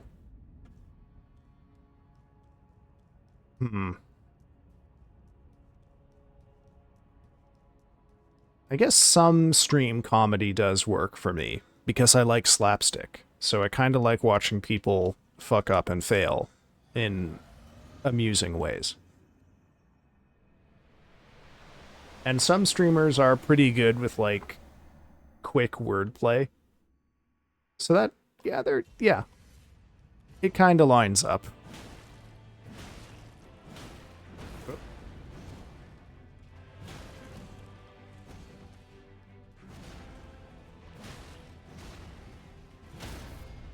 Why are we watching paint dry? What's going on? Isn't it... Okay. I was gonna say, wouldn't watching grass grow be more fun? But then, as we know, lavender would probably just eat all of the grass.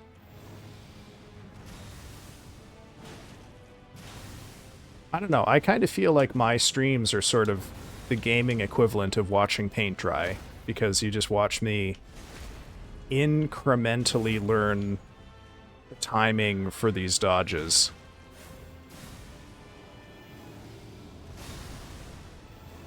Which means that there's a whole lot of me doing kind of the same thing. Oh, fuck.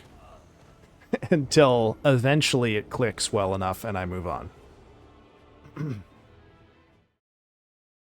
There was an entire movie of just paint being dry because the ratings for movies at the time were so BS that they did that out of spite. Oh, interesting. I did not know.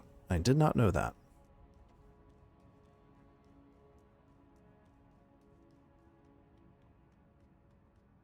Has to be a certain length to min-max nutrition. I don't know, the grass over here is not edible. I'm sorry. I have to imagine you have access to some sort of special grass that won't make you sick for eating any of it. Because I genuinely cannot tell if you are being serious about the grass eating thing.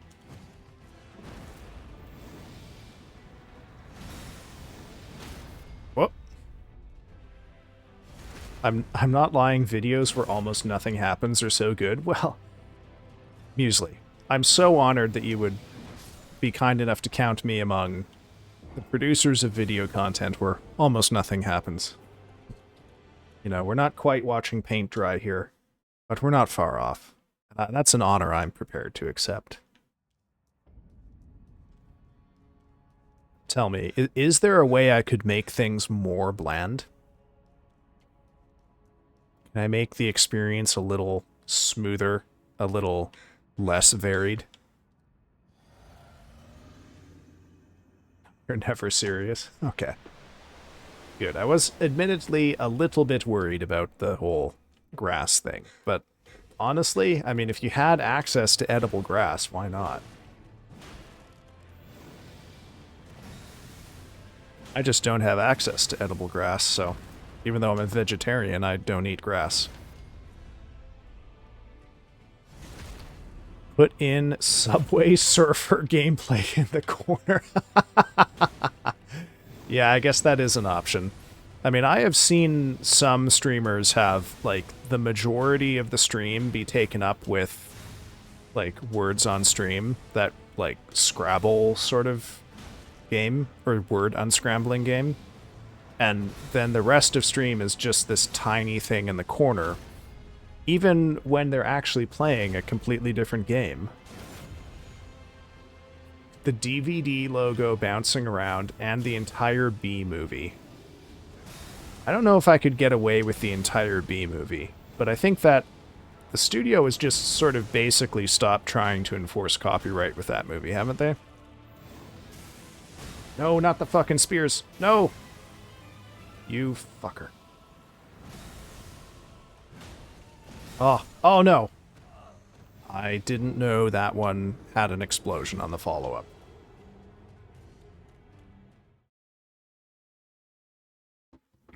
You know what? I've actually, despite the fact that I was an entomologist for a time as a young man, I have never watched the Bee movie. But I understand a woman, like, is seduced by and has sex with a bee in that movie. Although the latter, I am given to understand, happens off-screen.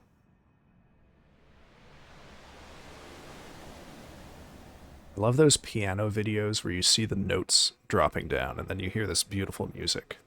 It's actually really relaxing. I don't know the kind of video you're speaking of there, Muesli. However, drop one in the Discord. I would love to watch one. My preference for relaxing video content was videos of people walking around different cities. So there was a time back in like early 2023 when I was having really bad insomnia, and I used to go to sleep then to videos of people walking around like Beacon Hill in Boston, or basically any videos where people are walking around while raining. Wait a sec, is this the piano game where you tap the keys to play the music? Oh, is it? Okay. I didn't know I didn't know it was a game. Damn. Also, sorry, I'm just gonna check one thing. Okay. Noted. Piano tiles? I don't know these things, sorry. I have extremely bad rhythm, so I don't tend to play music-based games.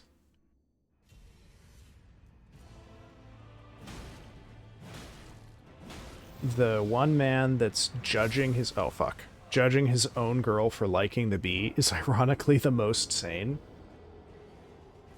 Man, maybe I gotta watch this movie someday. It sounds disturbed.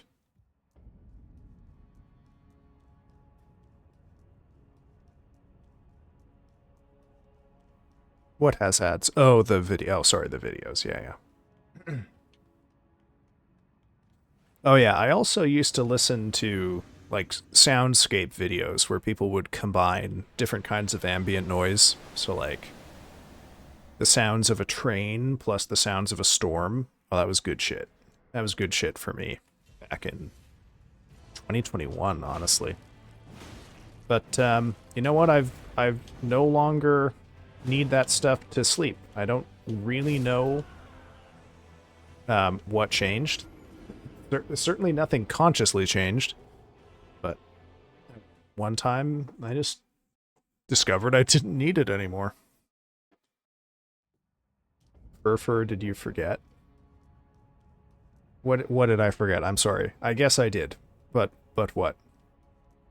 Oh, Seinfeld is in the Bee movie? Oh, I did know that. Yeah, okay. Well, maybe I'll put the Bee movie at the bottom of the to-watch list then.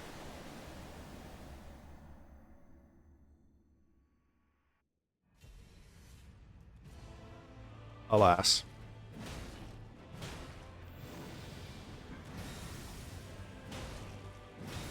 ASMR for sleep was the worst experience of my life. Oh my god. Watched it, fell asleep, and a fucking loud ad started and killed me. Oh, shit. Yes, I hadn't thought about that. I have had a series of very effective ad blockers installed for years, so I never really have to worry about ads on YouTube videos anymore.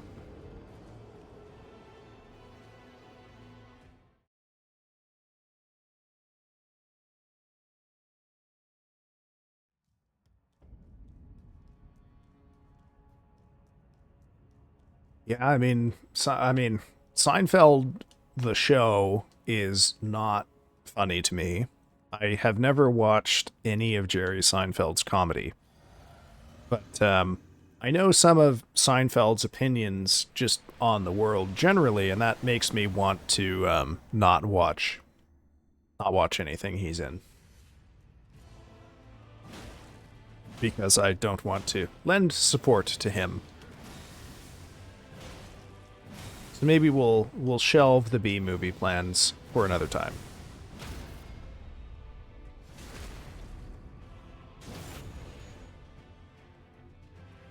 Ah, I keep fucking up the timing for that. Oh shit. Do you guys play any musical instruments? I do not. It's probably my biggest regret of my adult life is that I never learned to play any instruments. One day I will learn something, but I just don't have time now. Like, if I wanted to learn to play an instrument, I would have to stop streaming, unfortunately. I can't sing worth a damn either. In fact, my singing voice is so bad, I was given an excuse to not have to do choir in 8th grade.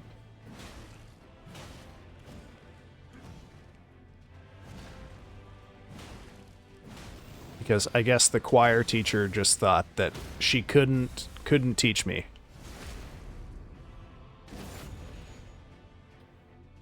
I have no idea what instruments are difficult. I mean,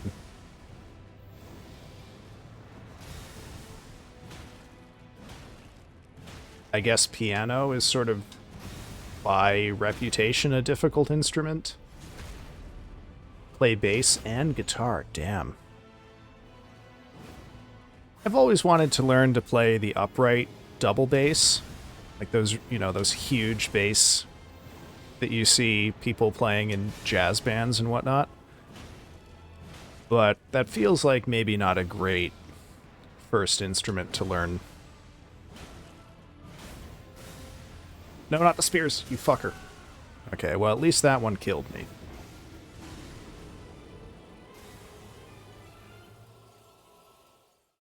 Guitar's a good instrument to learn.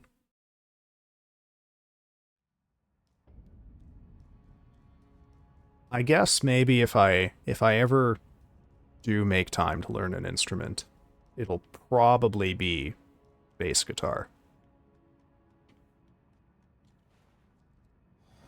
Or maybe I'll, you know, I'll make it big with streaming some fucking how, and then I will have a ton of money and I can learn how to play the fucking harp.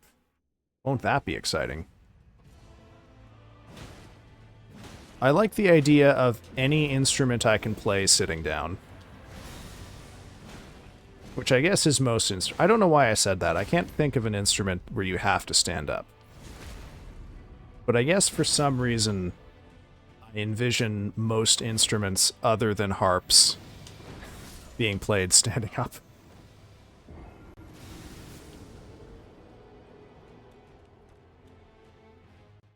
At Lavi, I try to play quite a bit. I always have to split the time with gaming, but I love both. About to possibly change strings on one of your basses right now. Oh.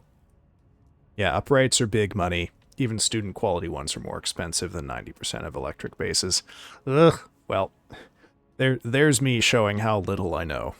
I do like to watch, well, I don't really watch anymore. I had for a couple of months back in like 2020 where I watched a lot of Rob Scanlon videos. I think I binged almost his entire YouTube channel at one point. But Yeah, just, no. The time and money is a hard thing. Oh, God, I just tweaked my back a little. The time and money is a hard thing for me to put together these days, so maybe when life solidifies a little more, or maybe when I just get tired of streaming and quit, I can do an instrument instead. Which I guess, you know, the fact that I said do an instrument shows how far I have to go still. Fucking hell.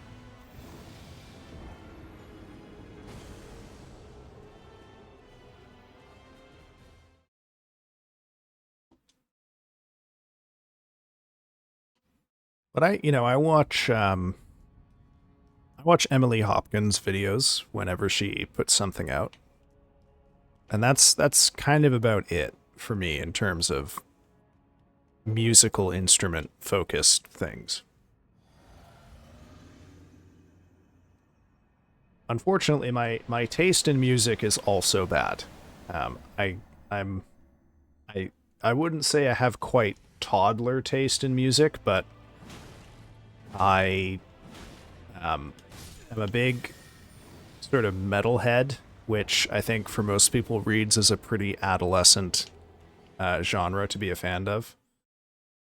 Well, as we've established earlier in Stream Muesli, I have toddler taste in comedy because scripted comedy it almost fully is impossible. Like almost no scripted comedy makes me laugh, but I love slapstick and wordplay and like puns and dad jokes. Those things, thus I have a toddler's taste in comedy.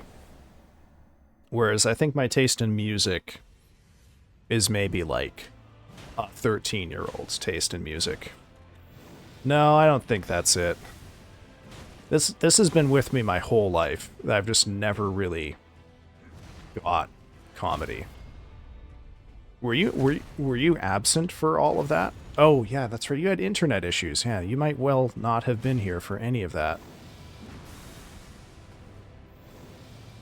Well, at the risk of not, giving Noir the fucking spears an aneurysm, I won't relitigate all of it. But it's doesn't make me look good. Let me tell you that. Fuck. I can't remember, but the song I'm currently working on learning is the Real Folk Blues, the outro song from Cowboy Bebop. Oh. Wait, what is his taste in music? I like metal. I like metal of pretty much all kinds. I really like death metal, black metal, and power metal. I was physically present but mentally absent. well, Lavender, don't feel bad. That seems to be a not uncommon way of engaging with my streams. I think you're in fine company with that. Well, that reminds me, Griffin, if you're still here, were you ever able to get shit sorted out with your credit card provider on account of the thing your sister did? What?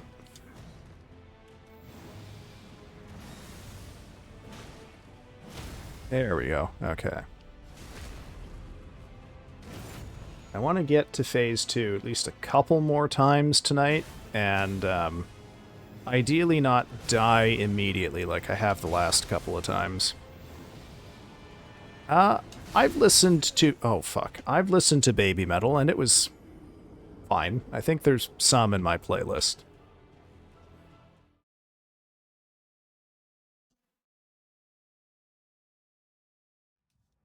That's some free protein you should be grateful. Oh, yeah. That is one way to deal with the mosquitoes, is just to eat them for the protein. It's a pretty tough song to memorize. It's a bit of a wild bass line. Oh, okay. I don't remember at all. I'm sorry. I haven't watched Cowboy Bebop since, I want to say, 2019.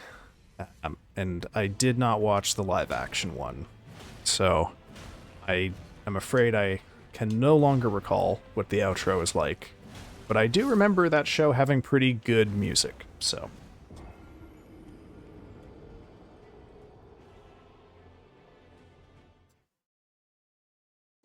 All right, we have ads coming up here, so I'm going to throw us over to a break.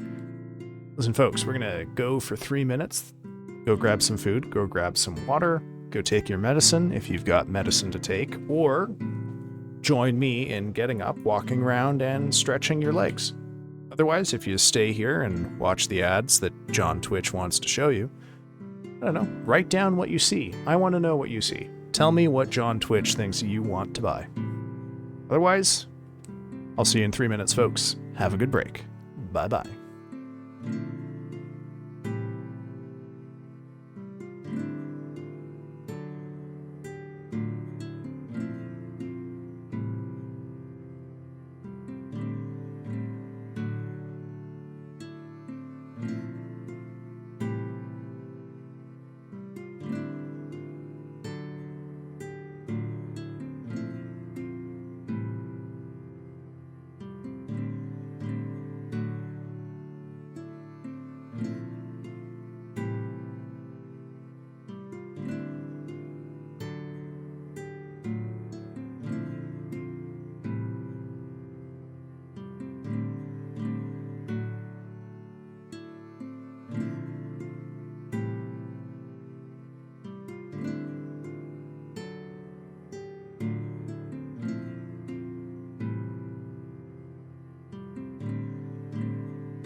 Welcome back, folks. Looks like the ads are wrapped up here.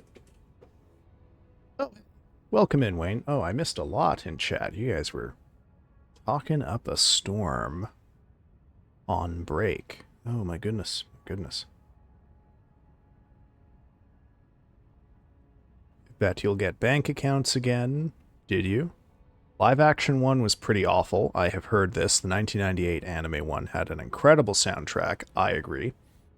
I kind of wish I had seen it when it aired in 1998 because I think it was on one of the TV channels around here, but alas, I missed the boat on that one and didn't get hooked into anime young. Oh, they just gave you drugs. Gotcha. The credit card one. Cowboy Bebop. Probably your favorite show. Good call. It is pretty good. They could be out kidnapping you in your sleep. You never know with these drugs. Gosh. Yes, and Jet Black is from that. And then Wayne showed up. All right. And we got mosquitoes. We did movie talk, comedy shows, furrows, humor, or like lack thereof. Taste in music. And yeah, I'm not going to watch the B movie because Seinfeld is in it. Oh, God. Chat, no, scroll, OBS, why? Okay. But yes, welcome in, Wayne. We have learned that something is deeply wrong with me when it comes to humor. I can't laugh at scripted American comedy. I don't know why. I wish I knew why. I'd probably learn something about me if I knew. Nice. Hey, spun right to me. How kind of you, Radagon. Hey, how's it going, Wayne? How's your day been? What?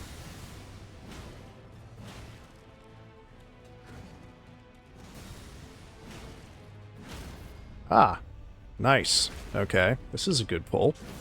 Maybe we'll get to phase 2 on this one. Oh. Shit. Jumped too early. Had a weird... Yeah, my fucking Trogdor... Oh, Trogdor. God, my Trogdor the Burninator awakening to comedy. I'm doing... Or... Well, I mean, awakening is wrong because the experience was not finding it funny.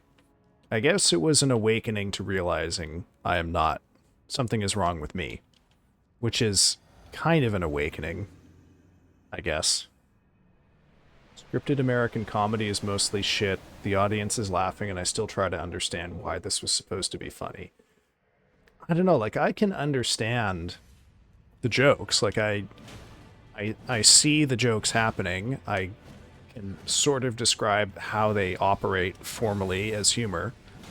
It's just that something about it doesn't work for me in provoking laughing.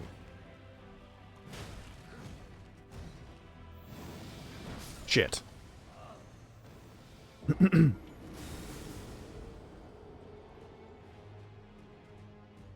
Well. But, yeah, what else is going on? Oh, you missed, Wayne, you missed my very haphazard afternoon that involved dumping an entire bag of potting soil all over my kitchen and scarfing down very, very rushed huevos rancheros right before stream.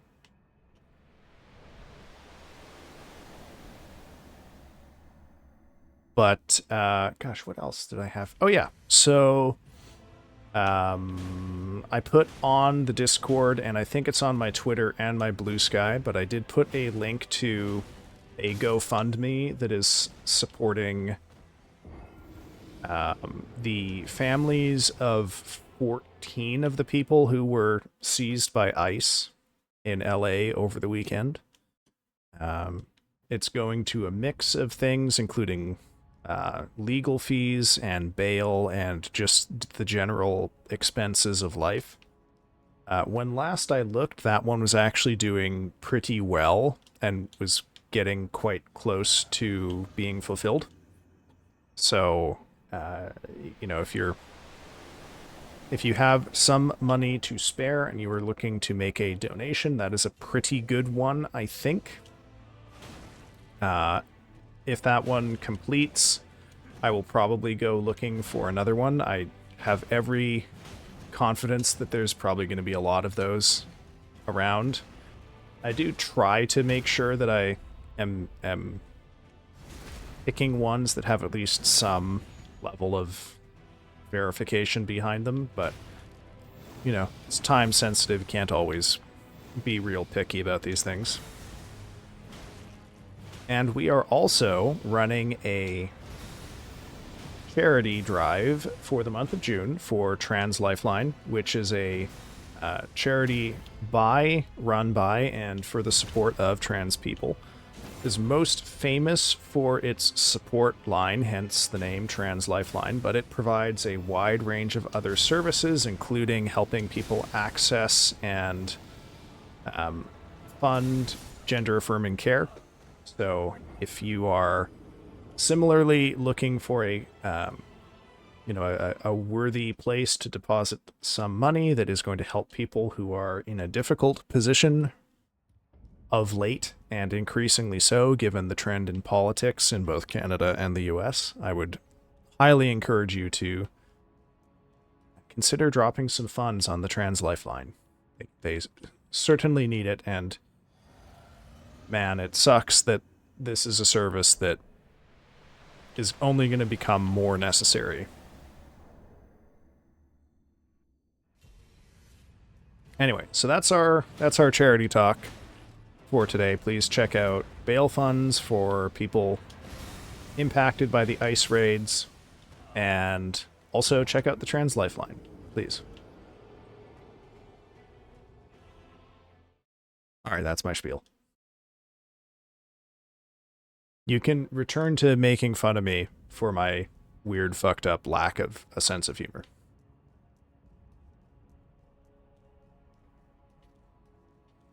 Or not. Make fun of me for that time I got bullied by a mother for not knowing where the Twilight film set was.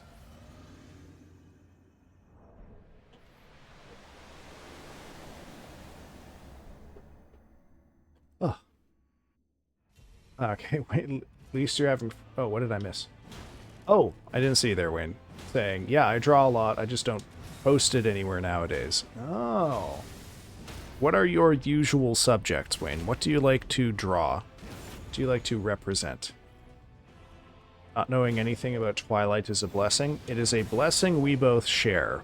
Except I did have, by an unfortunate coincidence of fate, when I was a young man, I very briefly lived quite close to one of the film sets for the original Twilight movie. I actually know things about Twilight. I don't share the blessing. That's okay. Don't share. I don't want to know.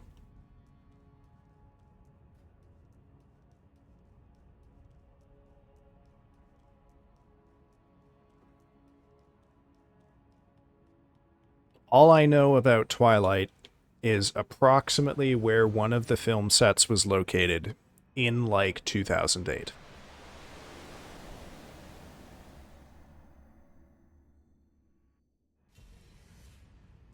Lavender, I feel like we're getting mixed signals from you, this chat, about Twilight.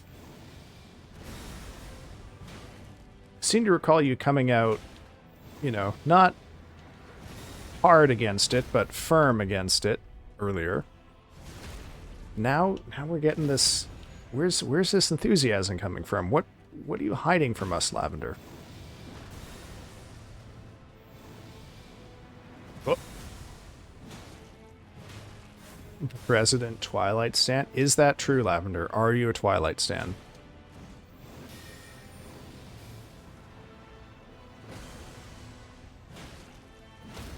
No, not letting you do that follow-up stomp. Oh, a likely story. We were just pointing out that you know, seem to be changing your mind about how good or bad Twilight is. The thing about Twilight is there's some good aspects, some so bad it's good aspects, and some really bad aspects. All right, Wayne, you've put your neck out there. Tell us, what are some of the good aspects of Twilight?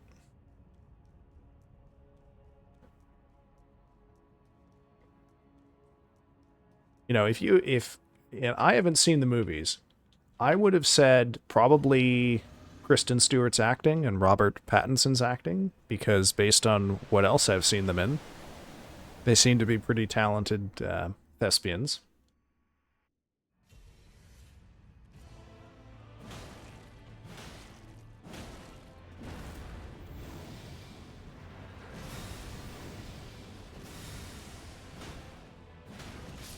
Oh, it's less of a stan and more like y'all need to enjoy this for the movie that it is. Yeah, I mean, you know, clearly you have to set your expectations for the movie that you're gonna get. You know, Twilight is can only be what Twilight is. It won't be everything. And I actually enjoy it all because nothing turns me off unless it's horrifically immorally wrong. Hmm. And nothing horrifically immorally wrong happens in Twilight. Is that correct? Isn't it the girly vampire movie? Aren't all vampire movies kind of girly to an extent? Like what is a vampire movie where the vampires aren't a little bit girly? That's not even true of Blade. Oh,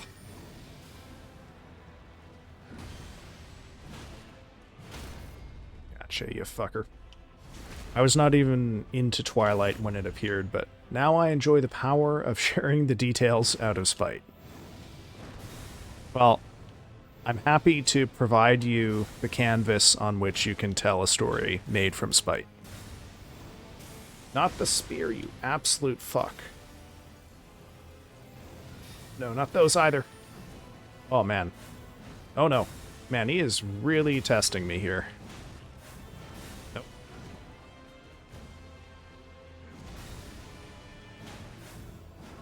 Oh, fuck, you got me with the teleport in the end.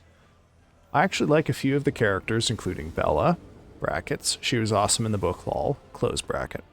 I like the speculative bio stuff with the vampire, and I like the Pacific Northwest 2000s emo aesthetics. Alright, I've never heard anyone talk about the speculative bio, and I know nothing about the books or the movie, so tell me a little bit more. The story itself is so corny that it's really entertaining. What Jacob thing was whack? Oh, is this the speculative bio bit? Is that what we're talking about? Okay. Give me the details here. What's up with werewolf biology? If, in fact, I am correct that that's the synthesis of these references. Boink. I never take it seriously because from start to finish, it's setting up for the Twilight that is... I feel like I have missed a reference on that one, though. Sorry, Lavi. I didn't quite get that.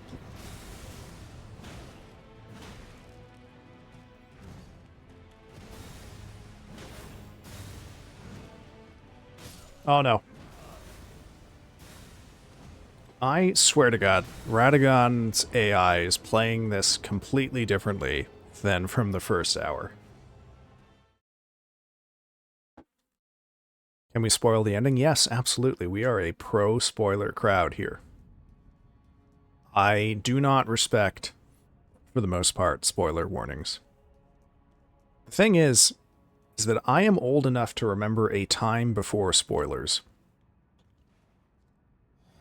You know, there were a couple of incidents in the late 90s and early 2000s that caused the development of such a thing as spoilers to become part of how people interact with fiction.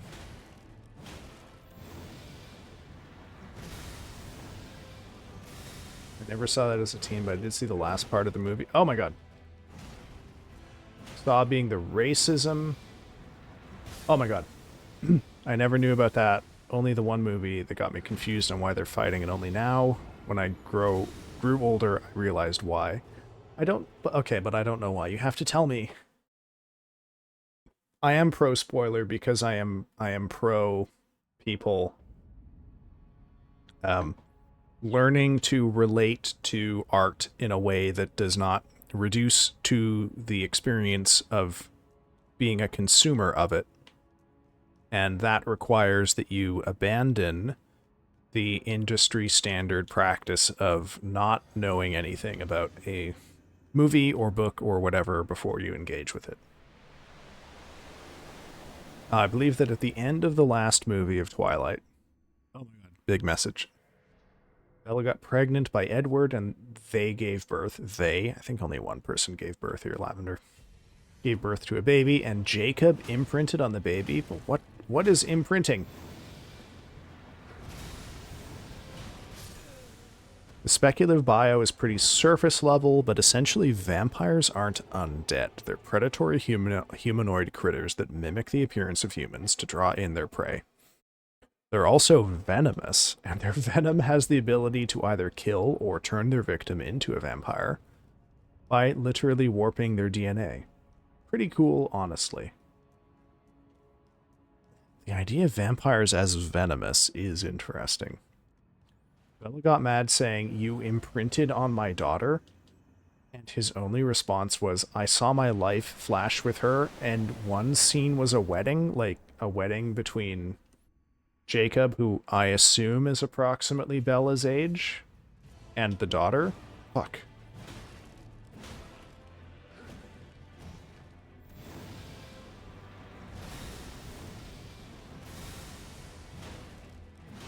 Oh, God. Oh, now I'm playing like shit because subconsciously I want to learn more about this stuff and I can't read chat. Oh, I forgot about that. The bio stuff. I never retained that, only the main plot in terms of drama. You nicknamed my daughter after the Loch Ness Monster. Well, I clearly didn't do that, so I assume, Wayne, that's a quote from the movie. Imprinted meaning mate, like wolf mate. So they'll be together for life because they have a bond. Bracket. Doubt. Okay. But like, okay. What does, like, did he have to, like, was this imprinting just like psychic? Did he have to like huddle the baby to imprint on it? I don't understand what is actually being described here, only what it signifies. Welcome in, Daikon. I am, against my will, learning about Twilight. How are you doing, man?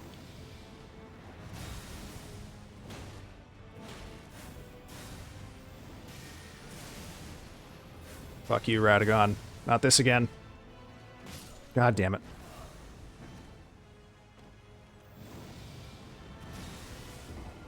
The okay. What okay? I'm so glad I've come... Oh, yeah. I'm so glad I've come back to you being 100% on brand. Hi, Lavender. Yes. Hello, Lavender. In the book, Jacob, 14 to 15, is actually younger than Bella, 17, and she justifies her attraction to him because he looks older. Jacob went in to check on Bella's baby, looked into the crib, and had a flash where they bonded, and everyone knew it happened. Okay, so it's like he had a weird prophetic vision, and this creates some sort of spiritual, psychological bond between him and this baby. But what, like, okay, but like, what does it mean to be bonded? Like, does it make the baby, like, think she's his daughter? Or, like, I don't get what is being described here.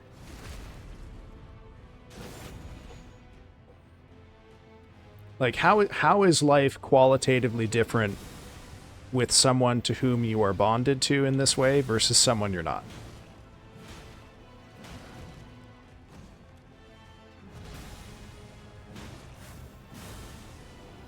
Radagon. Radagon. Gotcha this time, you fucker. There we go.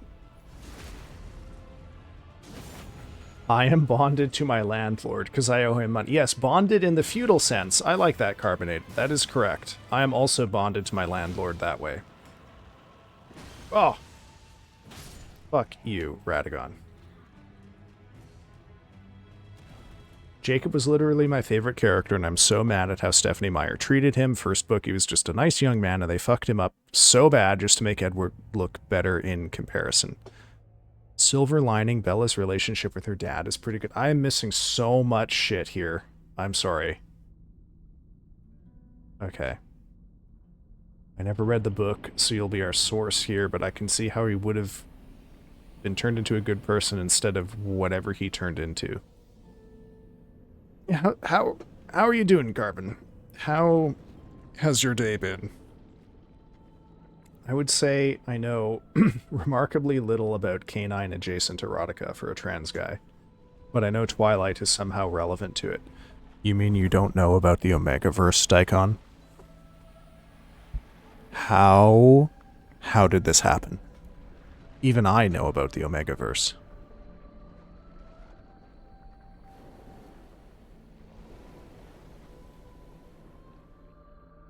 Stop giving us ASMR, please stop. It's been a chill day, mostly relaxing. Oh, you do know about. Please don't explain. Okay, don't worry. I won't. I forgot what bonding meant in Twilight, but it will mean Jacob has to protect her instinctually, but also be with her as much as possible, like actual dog wolf pack. Okay.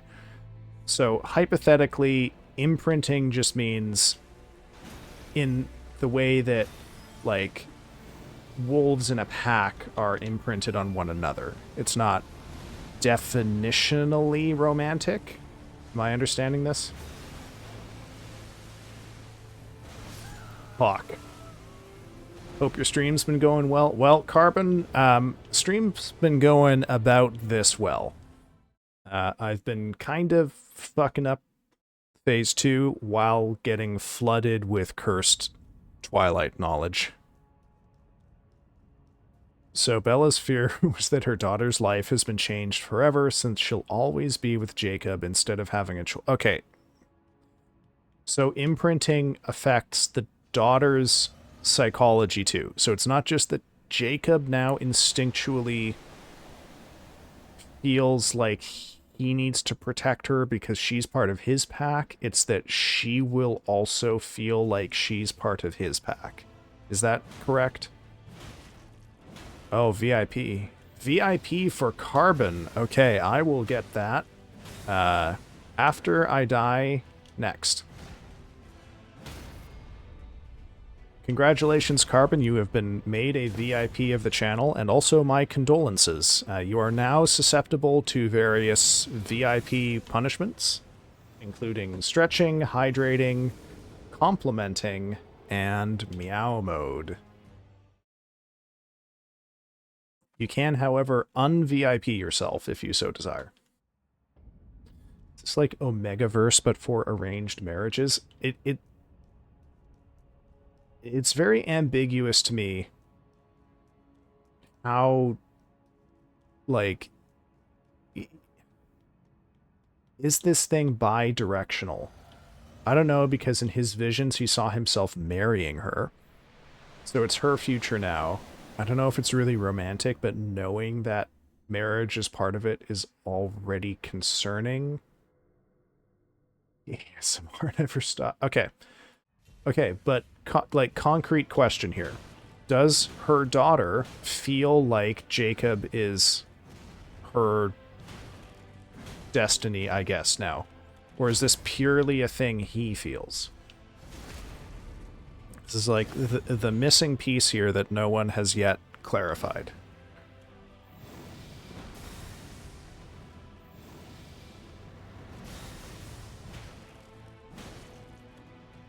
What?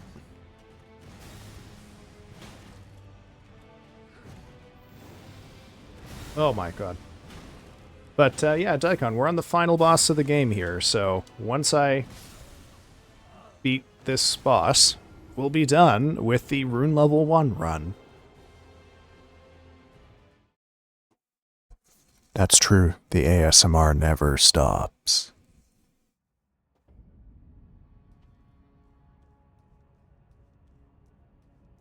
Bro, her daughter was just born. Okay. But therefore, actually, this imprinting stuff doesn't affect her. It's purely all in Jacob's head. Am I correct then? Like if, like, oh my god. First book movie, Jacob is really sweet and chill and has a really compelling relationship with Bella. He kind of has the boy next door trope, just a wonderful lad. Who, oh my god, these long messages. Oh my god, Daikon, why? Who grew up side by side with Bella for the longest time. Stephanie Meyer, upon seeing that people actually liked Jacob, decided, you know what, I'm going to demonize him as much as possible.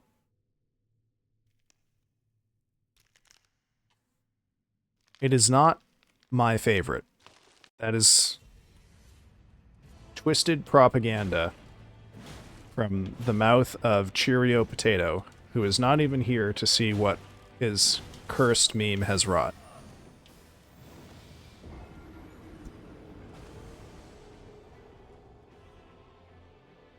Why did I get that message twice?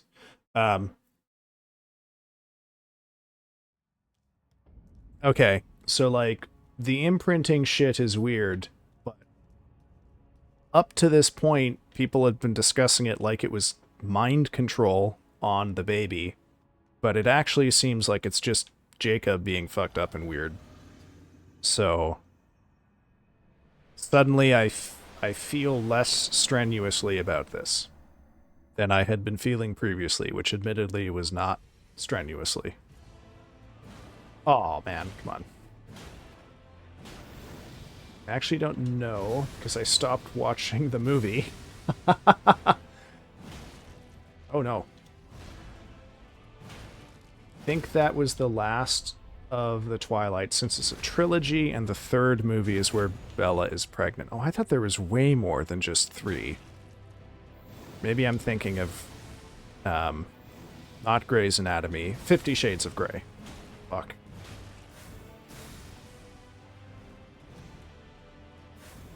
Fuck. Damn it. God damn it. So, IDK, what actually happens to the daughter? Okay, so there are only 3 Twilight books?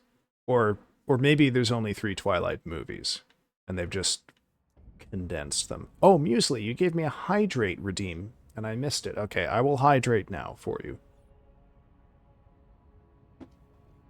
There. Hydrated. Sorry, I missed that in the scroll earlier. Yeah, he could have stayed sweet, a bit jealous, and the sudden change in personality was not warranted. I don't think he went through much growth. Well, I'll have to take your word for it. I'm gonna level with you guys. I think there's probably an argument to be made that its cultural influence means that it's probably worthwhile to read and understand Twilight. But I'm not going to do that. So, fuck these spears. I will have to take this conversation as the sum of my knowledge.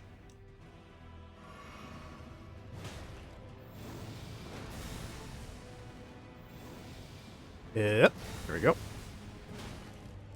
Disagree what?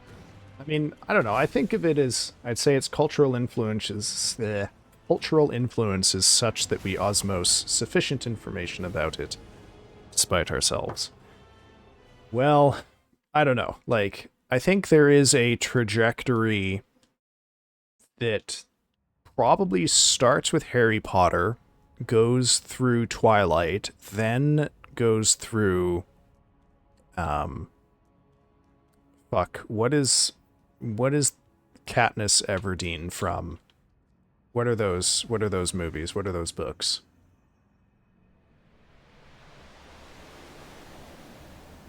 The Jennifer Lawrence movies, but they were books first. What the fuck are they called?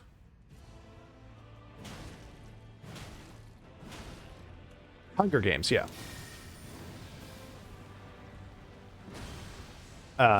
Yeah, so like I think probably there is a line that you can draw that starts in Harry Potter, goes through Twilight, then Hunger Games, and then arguably to 50 Shades of Grey. And then what happens after that is that it fragments into a massive net of YA fiction that is trying to synthesize all four of those. Because this, to me, is an important historical factor shaping the development of the modern publishing industry, which is, functionally speaking, becoming a vehicle for, like, just exclusively attempts to recreate the smash success of these, like, YA romance slash dystopian fiction. So, like, I don't want to read these books, so I'm not going to do it. But probably I think there's important cultural knowledge to be gained by thinking about them historically like that. And I can only extend my great pity to whoever takes that task on themselves, because man, all of these books suck so much. I think maybe one of the worst things I hear people say recently is something to the effect of like, yeah, J.K. Rowling is transphobic, but the Harry Potter books are still good books. So we should be sad that she wrote these great books, but she's so bad. And that I hate that, because that's not true at all. The Harry Potter books are really fucking bad. And so the question I think that is important to ask is not, you know, how do we deal with being sad that the writer of these great books is a miserable transphobe? It's, why did these awful books become so popular? And why has that success led this middling author to become a financier of global transphobia? Oh my god, I missed so much in chat. Oh no. The entire world building with Jacob and the rest of the werewolves is also a horribly racist interpretation of Quillette mythology. The Quillette nation, a real indigenous nation, are all werewolves and are frequently portrayed as aggressive physically and or sexually and animalistic even when not in wolf mode. It's super bad and has negatively impacted the real life Quillette people so much. I don't know if I was pronouncing that correctly. Yeah. Um, I mean, I don't know the books, so I can't comment on that, or the movies, but that sounds horrific and doesn't surprise me based on what little else I know about it.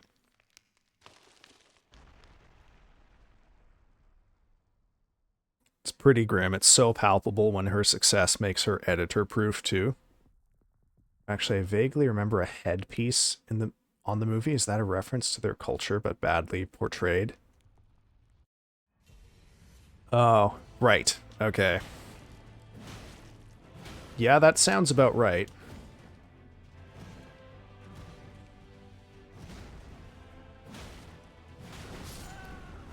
I mean, it's like... Oh my god. You know, it's fishing for symbols that, to a white audience, indicate quote unquote indigenousness, and just slapping them onto your weird fucking half-assed iteration of mythology. You know, mining cultures for their symbols and displaying no inclination to learn fucking anything about them.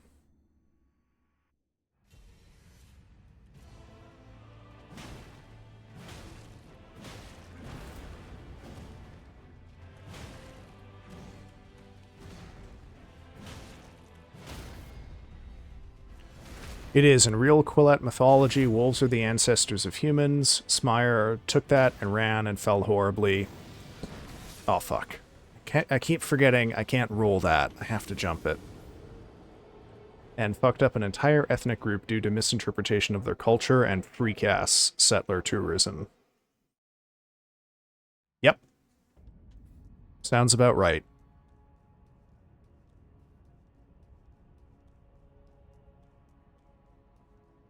That's Jacob's dad. Okay. Am I pronouncing that correctly, Wayne? Is it Quillette? Is it Quute? I don't know if you know, but correct me if I'm wrong, please.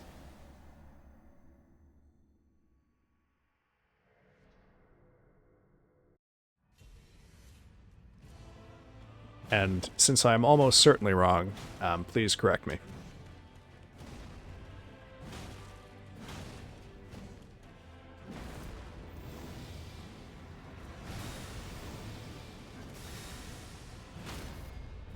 Oops.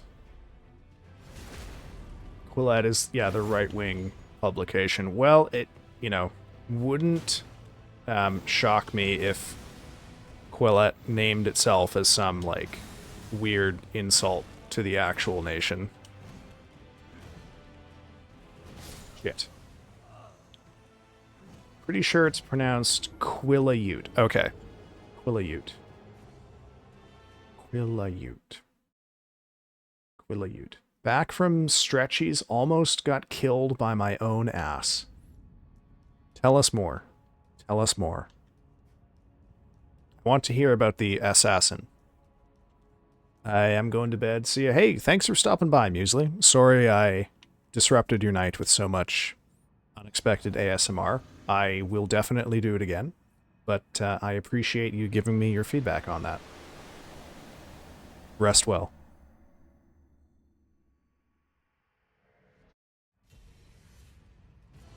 Yes, and thank you for giving us the mosquito cookies. Whoop. Wink.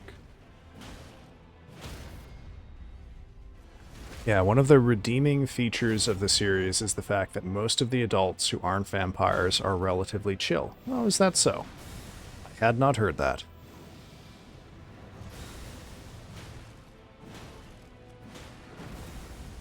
Oh, fuck. Gosh, diddly darn... Dang it. I have to admit, I didn't think it would take me this long to relearn Phase 1.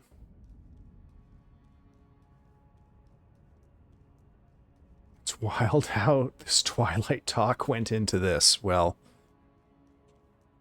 look, I mean, the other thing that we have to consider is that despite all of these very clear problems with the stories, they were enormous commercial successes, both as text, as books and as movies. So this has led to the major publishing houses during a, time when publishing as a whole is less and less profitable to ossify their acquisition habits around the idea of trying to replicate the success of these hit series of Harry Potter, Twilight, Hunger Games, and to an extent, 50 Shades of Grey.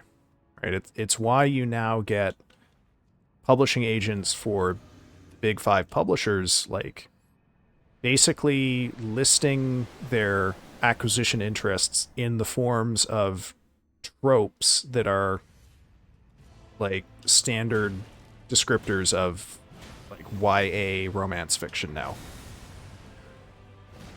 So as bleak as it is, I think it is important to understand these books at some level, even if you're just understanding them as consumer products.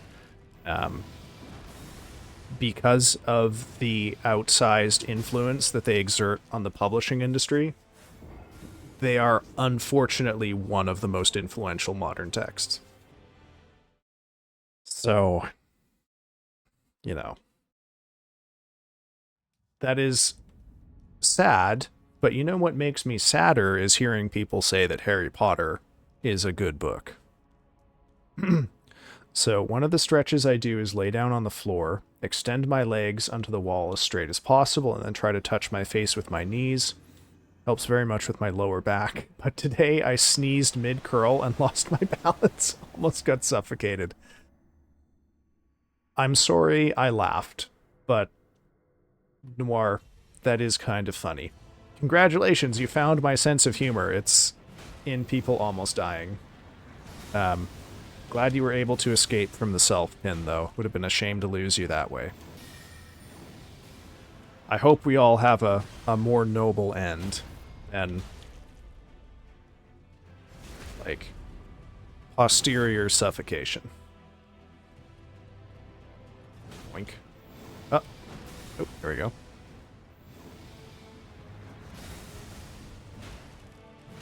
But yeah, like, the thing about the Harry Potter books being shit is that, of course kids don't pick up on it, because kids don't know what books are good.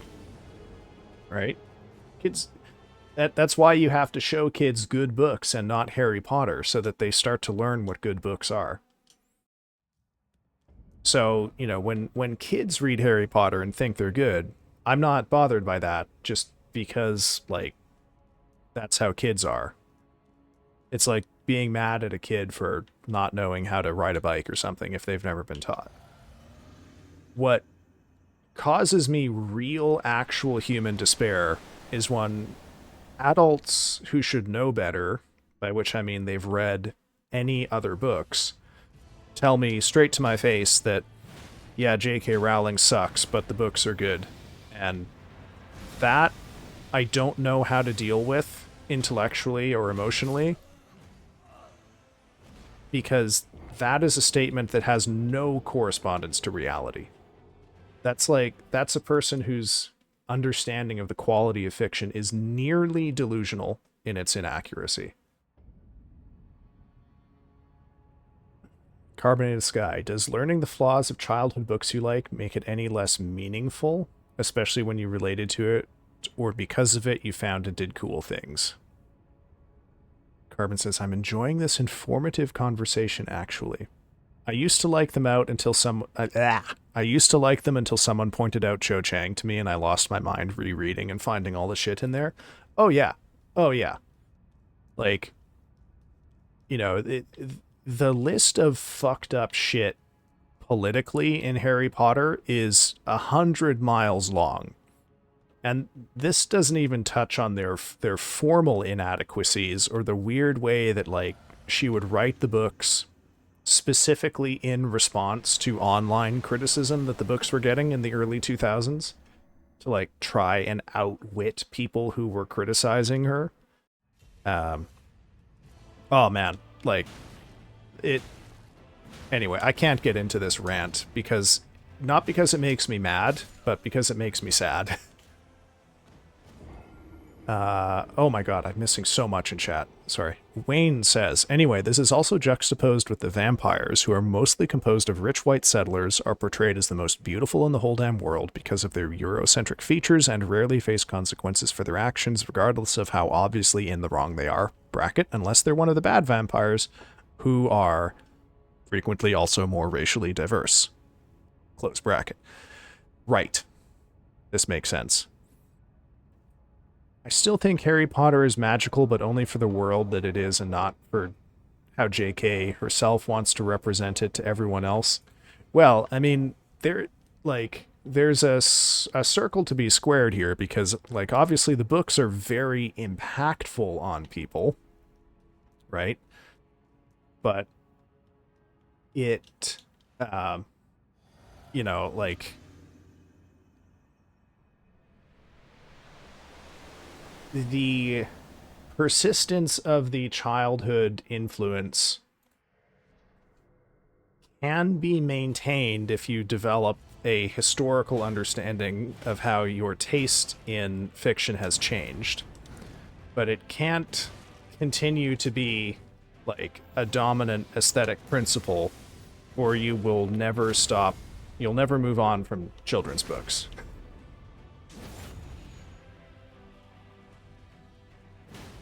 You know, like, it's one thing to admit that, like, something was impactful on you as a kid, but it's a different thing to then take that as a reason to continue to seek out that experience now, when that experience was only possible because you were a kid and didn't realize, for example, how fucked up and bad those books are.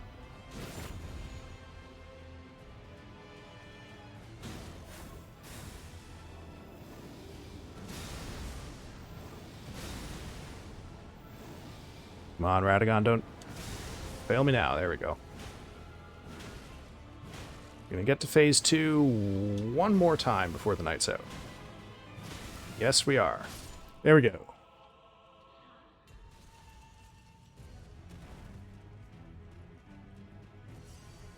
I find that we're in a place culturally where we're very protective of the idea of our inner child or past childhood self, and that adds to the difficulty of accepting something we liked as a kid kind of sucked. Yes, precisely. We are...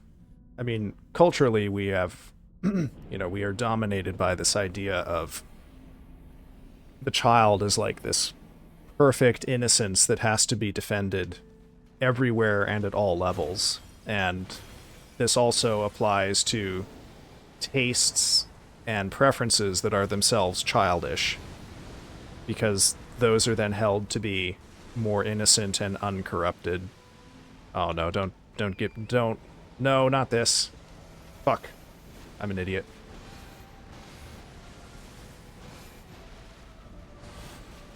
I gotta watch this. I'm sorry. No!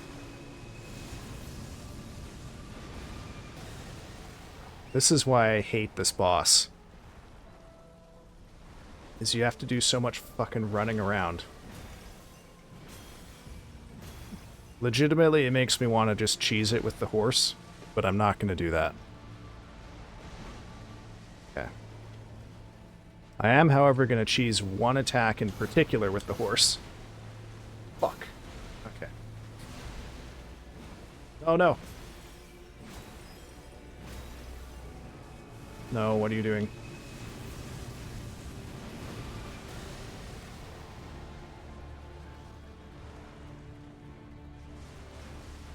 No. Why?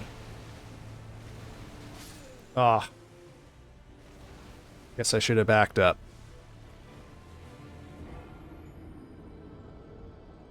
Blah. Alright. Oh my god, so many messages in chat. I'm sorry, I'm so behind. I locked in for 45 seconds. Yeah. The character named Cho Chang is briefly dating Harry Potter in the books. Uncanny Valley vampires would be so cool and would fit with the world building so well. I like, since they're not human, they can only try to replicate what humans are attracted to, and it might work at first until you get up close to them and notice they're a little bit wrong. It's kind of what the Alabaster Lords are like in this game. It's hard to get rid of the magic when you know the reality, but it's nice to pick up the good pieces that you loved about it, but maybe never let it cloud the things that make it so wrong. I loved Ender's Game growing up, but after learning the author's views became known to me, I've always tried to be more aware of supporting him. Yeah. I think Daikon says, I think people are pretty good at doing this kind of thing with, say, Lovecraft, probably because he's less strongly associated with childhood reads. Pastor does not get... Yeah, I'm not giving any money to Orson Scott Card either. Kind of feels like going to Disney World as a kid with your family, but then growing up and finding the not-so-holy things about the world. Yeah. Whereas I think the situation that, like, Daikon and I are describing is basically adults are so attached to the magic of Disney World that they want Disney World to be the way they understand the whole world, and this fundamentally fucks you up. It prevents you from forming attachments to things that aren't deliberately engineered to be a particular way. You know, like, to my mind, it's related to the rise of quote-unquote wholesome aesthetics. Oh, yeah. And, you know, the permission seeking, right? The desire to find a way to be able to ethically relate to Harry Potter products, when the answer is, like, ultimately extremely simple, which is that you cannot. She's still alive. She's actively using her money to finance transphobia in the UK and the world generally. And so if you participate in it, you're materially aiding her in that. Thus, you create these wild and elaborate and paranoiac fictions in order to justify why, you know, there's some difference here.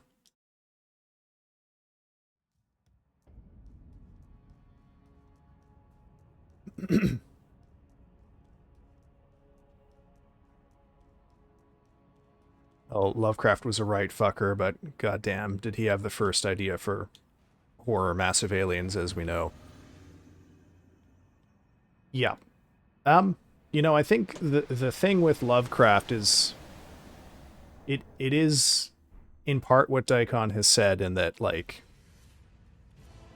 don't get me wrong, there are lots of people who make excuses for Lovecraft, like S.T. Joshi, who is the editor of most editions of Lovecraft's work that came out in the 90s, has made his whole career basically doing apologia for Lovecraft. But because you can't attribute the sort of magic of childhood innocence to him, people actually have to develop intellectually nuanced ways of contextualizing and understanding their attachment to Lovecraft's fiction. And thus, I think this is why, for example, the standard of discourse around Lovecraft is, like, way better than around J.K. Rowling. Even though, arguably their views are equally despicable. But the people who read their works have been forced to think about Lovecraft at a higher standard than the people who read Harry Potter have.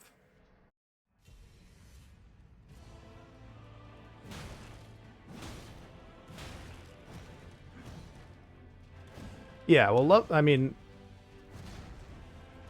the most generous thing that I could say about Lovecraft's equation of, like, racial difference with mind-melting gods is that he perceived, and we can relate this historically, but, Lovecraft understood racial difference as a kind of ontological difference. And some people want to read that in a kind of recuperative way. I don't particularly want to. Oh my god. Radagon. Fuck.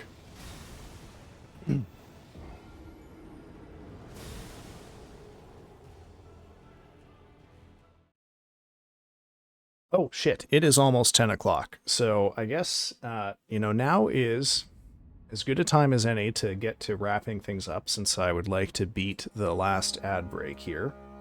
So why don't I first see how many we got. Okay, we got an okay number here. Let's see who is on. Who can we go say hi to by way of exit here? Thank you for the stream. Oh, well, you are welcome, Carbonated. Glad to be of some aid. Good night, thanks for coming by, Daikon. You are welcome, Blue Slime. Oh, Lovecraft was always a weak little shit, and his protagonists always reflected that in some way, and he was pretty stupid. JKR was thought of as smart and revolutionary, and then she got on Twitter. Yeah, I mean, I think, oh shit, Star is on. Okay, we can go raid Star. That sounds good to me. Oh yes, good night, Noir. There was definitely a time... There's definitely a time, I think, in the sort of late 90s and early 2000s when Lovecraft was understood as, like, a intellectual writer. As a statement of the sophistication of his thought. But we'll pick this up another day. We need to wrap stream up here. Okay, we're gonna go raid Star Miria. She's they're playing Repo with, I think, Axe and someone else. So let's go say hi, be nice to Star, and I will see you all on Wednesday. All right, folks, let's have a good evening. Stay safe out there. Check out the link for the bail and support fund for the people detained by ICE in LA, which is on Twitter and in the Discord, and also have a look at Trans Lifeline. We'll be running that fundraiser all month. All right, folks, have a good evening, and I will see you another day. Bye-bye.